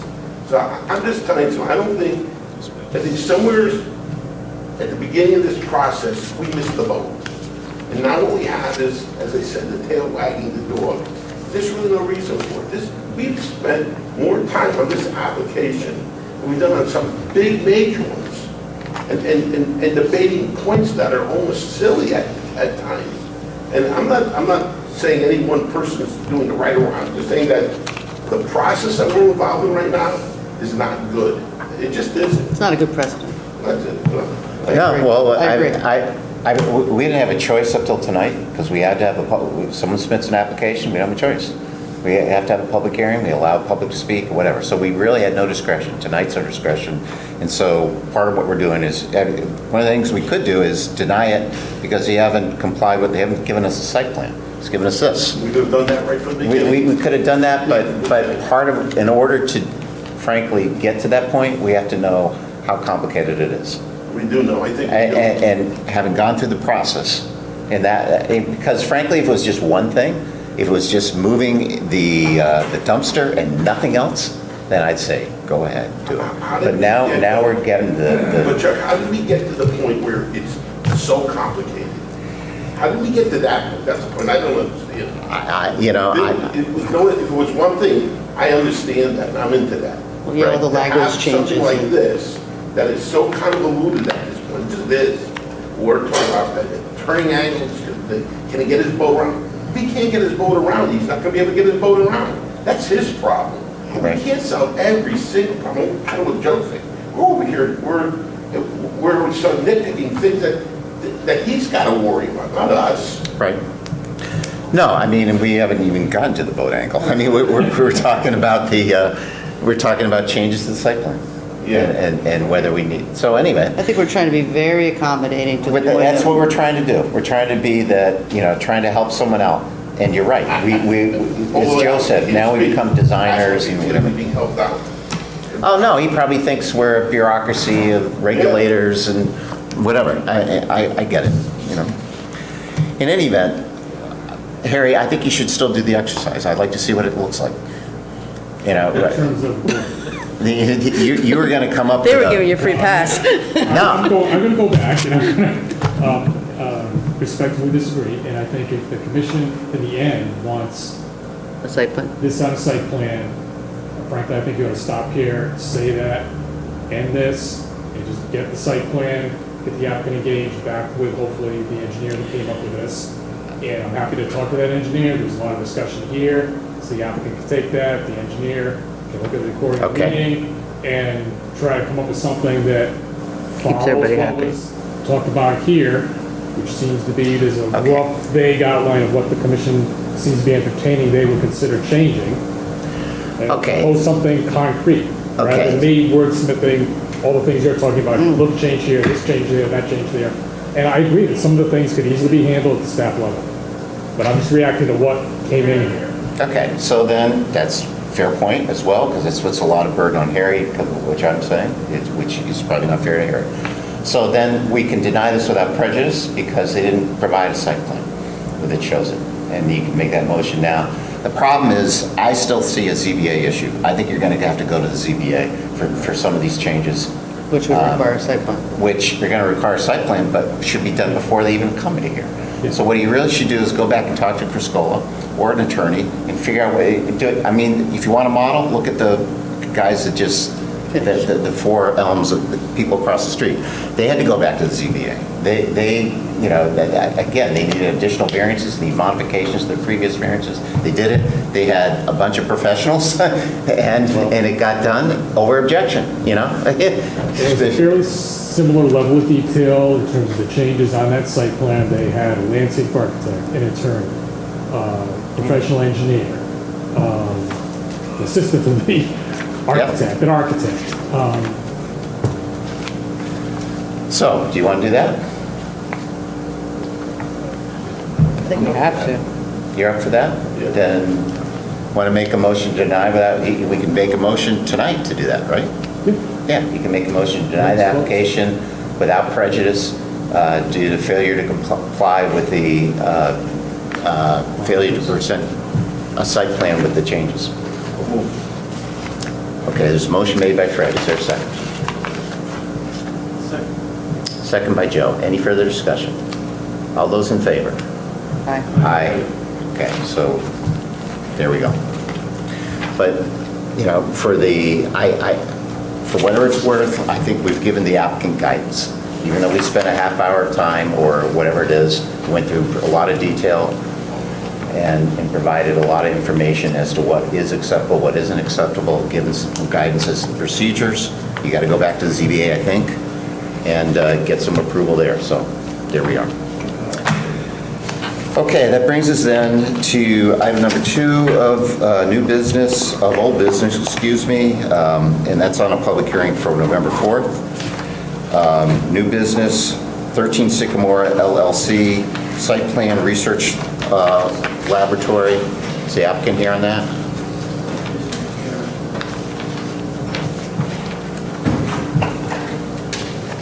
You can use that.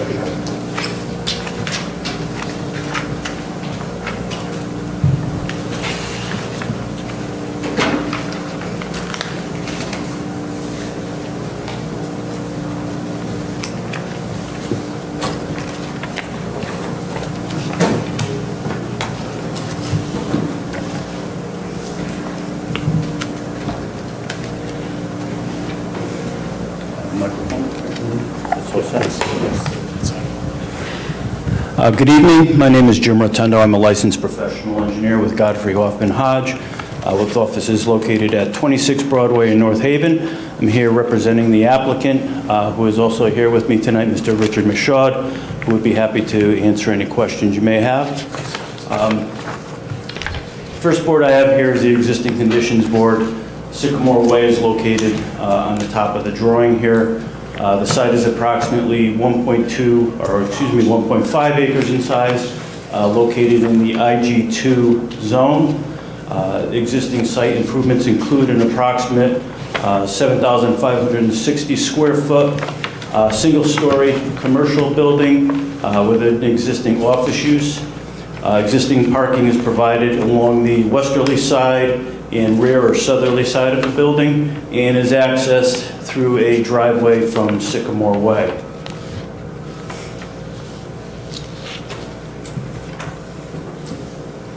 The applicant is proposing an 11,855 square foot addition to the existing building. This includes 2 infill areas of existing canopies at the rear of the existing building. The proposed use will be for research laboratories. The location of the addition is situated such that it meets all the setback requirements, and the proposal does meet all the bulk requirements for the IG2 zone. The existing parking area will be expanded to accommodate the new use in addition. The parking area to the west of the building will remain essentially the same. There will be some minor modifications and repaving to that parking area. The parking area to the south of the building or the rear will be reconfigured and expanded to the east. The proposed uses require 52 parking spaces. 52 are provided, including 3 ADA accessible spaces to the rear with the accessible route into the back of the building here. Existing site lighting is proposed, or exists along the existing parking area. Those lights will remain, and there are no new lights proposed with this application. We are also proposing a river rock landscape strip along the building containing shrubs, along with trees located within the parking area landscaped islands. Existing trees along the westerly and southerly portions of the site will also be maintained. The existing building is currently served by water, gas, and sanitary sewer service. Those utilities will be modified slightly to accommodate the proposed addition. Also, in order to mitigate the increases in runoff with this proposal, we will implement several stormwater management measures. The first is a subsurface stormwater detention system located in the rear parking area that will collect surface runoff from the expansion of the parking area, as well as a portion of the roof drainage from the addition. In addition to infiltration into the soils with that system, the discharge from the chambers will go through an outlet control chamber, connect to the existing storm drainage system on the site, which ultimately conveys runoff into the existing stormwater system in Sycamore Way. The second measure we're proposing is an infiltration trench along a portion of the addition. This will be adjacent to the River Rock landscape strip that will collect runoff from the remaining portion of the roof.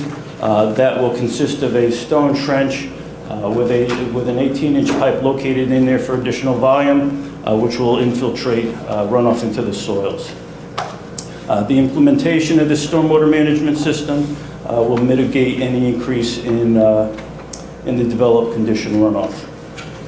We've also prepared an erosion and sedimentation control plan in accordance with the town of Brantford requirements and the Connecticut guidelines for soil erosion and sediment control.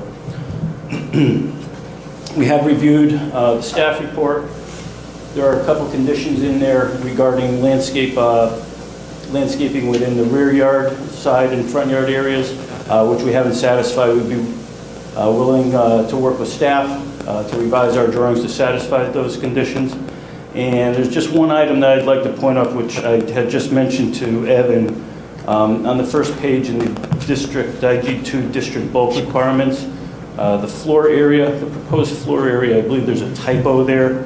It says 33.5, it should actually be 0.29, and that is what is reflected on bulk requirements on the site plan. With that, I'd be happy to answer any questions. Thank you. Evan, you want to review the staff report for us? Yes, like Mr. Rotundo just stated, this application is for the expansion of the structure at 13 Sycamore Way. This new space is to be occupied as a research laboratory. This requires a site plan approval from the Planning and Zoning Commission. There was an error on the zoning table provided. I apologize for that. But they do meet all the bulk standards of the IG2 district. They have provided a landscaping plan, and like he said, he would be willing to introduce some front, side, and rear landscaping beds. I included a condition that would cover that. They satisfy the parking requirements. They did not provide a lighting plan, however, no new lighting is proposed. They also proposed to regrade the area near the eastern and southern property line.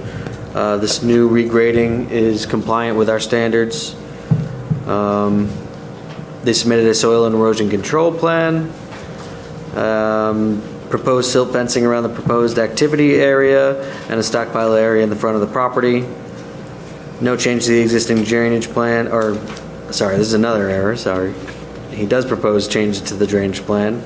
And finally, staff recommends the following conditions. Prior to the issuance of any certificate of zoning compliance, erosion control measures installed to the satisfaction of the zoning enforcement officer, submittal of a revised landscaping plan, and the manufacturer's recommended requirements and schedule for cleaning and maintenance of the stormwater management system shall be followed. And additionally, no additional or replacement lighting shall be installed without Planning and Zoning Commission approval. And finally, all landscaping must be maintained as an ongoing requirement of this approval. Thank you.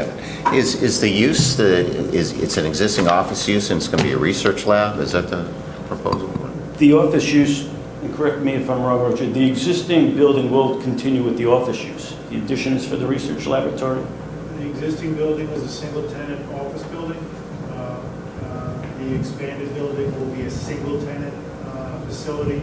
They'll have an office component of about 8,000 square feet and the laboratory component of about 12,000 square feet. Good. You have the tenants lined up, I guess, or, yeah? It's the same tenant. Good. Is it the same tenant or is it a new tenant? The existing tenant is BH Care. They'll be moving out. They're looking for other space in town.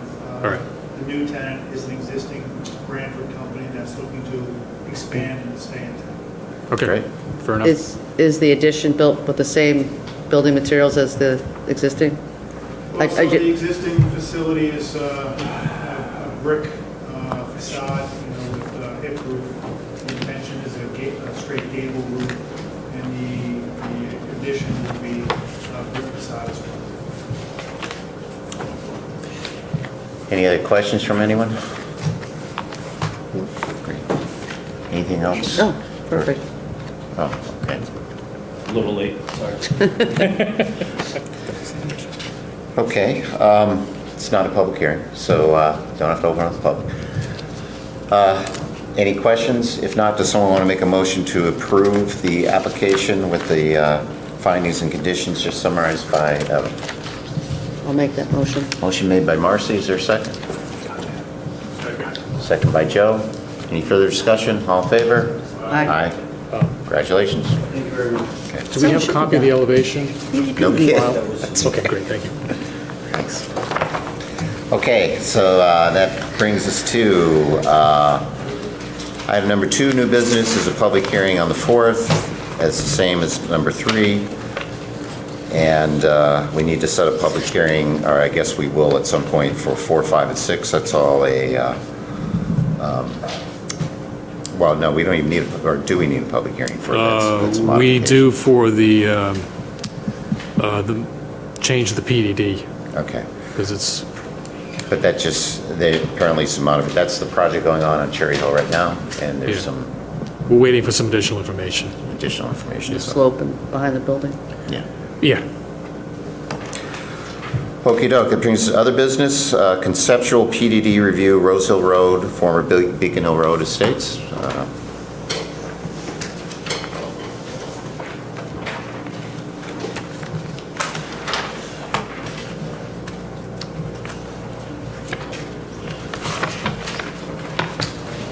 can use that one, actually. I was asked to get it all.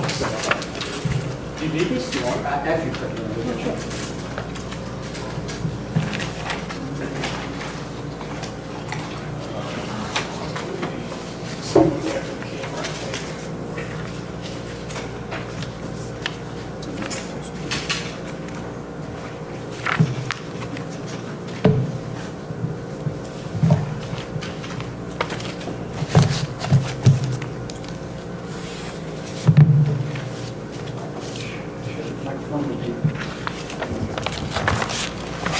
Yes, my name is Doug Anderson from Anderson Wilcox and Brantford. We're builders and developers. Parcel I am showing you tonight is a piece of land just under 10 acres up off of Rose Hill Road. Originally part of an industrial operation known as a Rose Hill poultry farm, and they process chickens and so forth. So it is a site that was previously used for industrial use. Existing components of that still remain: foundations, pavement, asphalt, adjacent to the Beacon Hill Preserve open space parcel. So back in 2009, I believe they started this and eventually got approval for a 10-lot open space single-family residential subdivision where the initial design incorporated a pump station to pick up the sewer, which would eventually get to a gravity sewer at the top of Rose Hill Road. So I believe in between the time when that was approved, the town embarked on a plan to sewer the Pent Road, Rose Hill Road, Pinsky Drive, as kind of part of this project. And the developer at the time, I believe in 2011 or 2012, signed an agreement with the town, a sewer agreement, and the agreement was something to the effect that the town would pay for the materials, the developer would pay for the balance of the project. So that sewer plan ended up, it was probably about a $2 million plan, include a pump station down at the end of Rose Hill Road to gravity feed Pent Road, gravity feed all of Rose Hill Road down, and then back pump up to the top of Rose Hill. Then there were some sewer improvements that they were going to do along Pinsky and eventually down into the Lakeside Plaza and so forth. So the developer agreed to a phase where they were going to do just the pump station, the sewer lines, laterals to about 22 homes, and redesign their internal pump station, and basically end up with a gravity system, partial gravity system, and go on and so forth. So that goes back to 2009, 2011. The developer was out of New York. I think time passed on. I think they understood that it wasn't economically feasible to do that. Property changed hands 2 times, and until recently, back at the beginning of 2020, Beacon Hill Properties, which is owned by Paul Santa Barbara, who is an adjacent property owner to the north, purchased the property with a plan maybe to rethink the whole sewer aspect because of the fact that just economically doesn't work for 10 lots. We priced out, we sent this is the plan that the town came up with. We sent that out to a local sewer contractor that does work in the town, East Haven Quality Associates. They put a hard number on the whole system for us, just from Rose Hill Road, the pump station. So it was about $1 million. So the whole system is $1 million, picks up 22 homes along Rose Hill Road that have chronic septic issues. Systems fail periodically. We've heard new systems have been installed and failed within less than a year. So I think the intent of the design was to address some of those issues and go along with the development. So, again, the economics of it don't work. Paul approached us and asked us to kind of brainstorm ideas of maybe alternative development scenarios. We looked at apartment buildings, clustered single-family homes, other various types of development. It was an industrial use at once, but really not appropriate at the current time. There's the Beacon Hill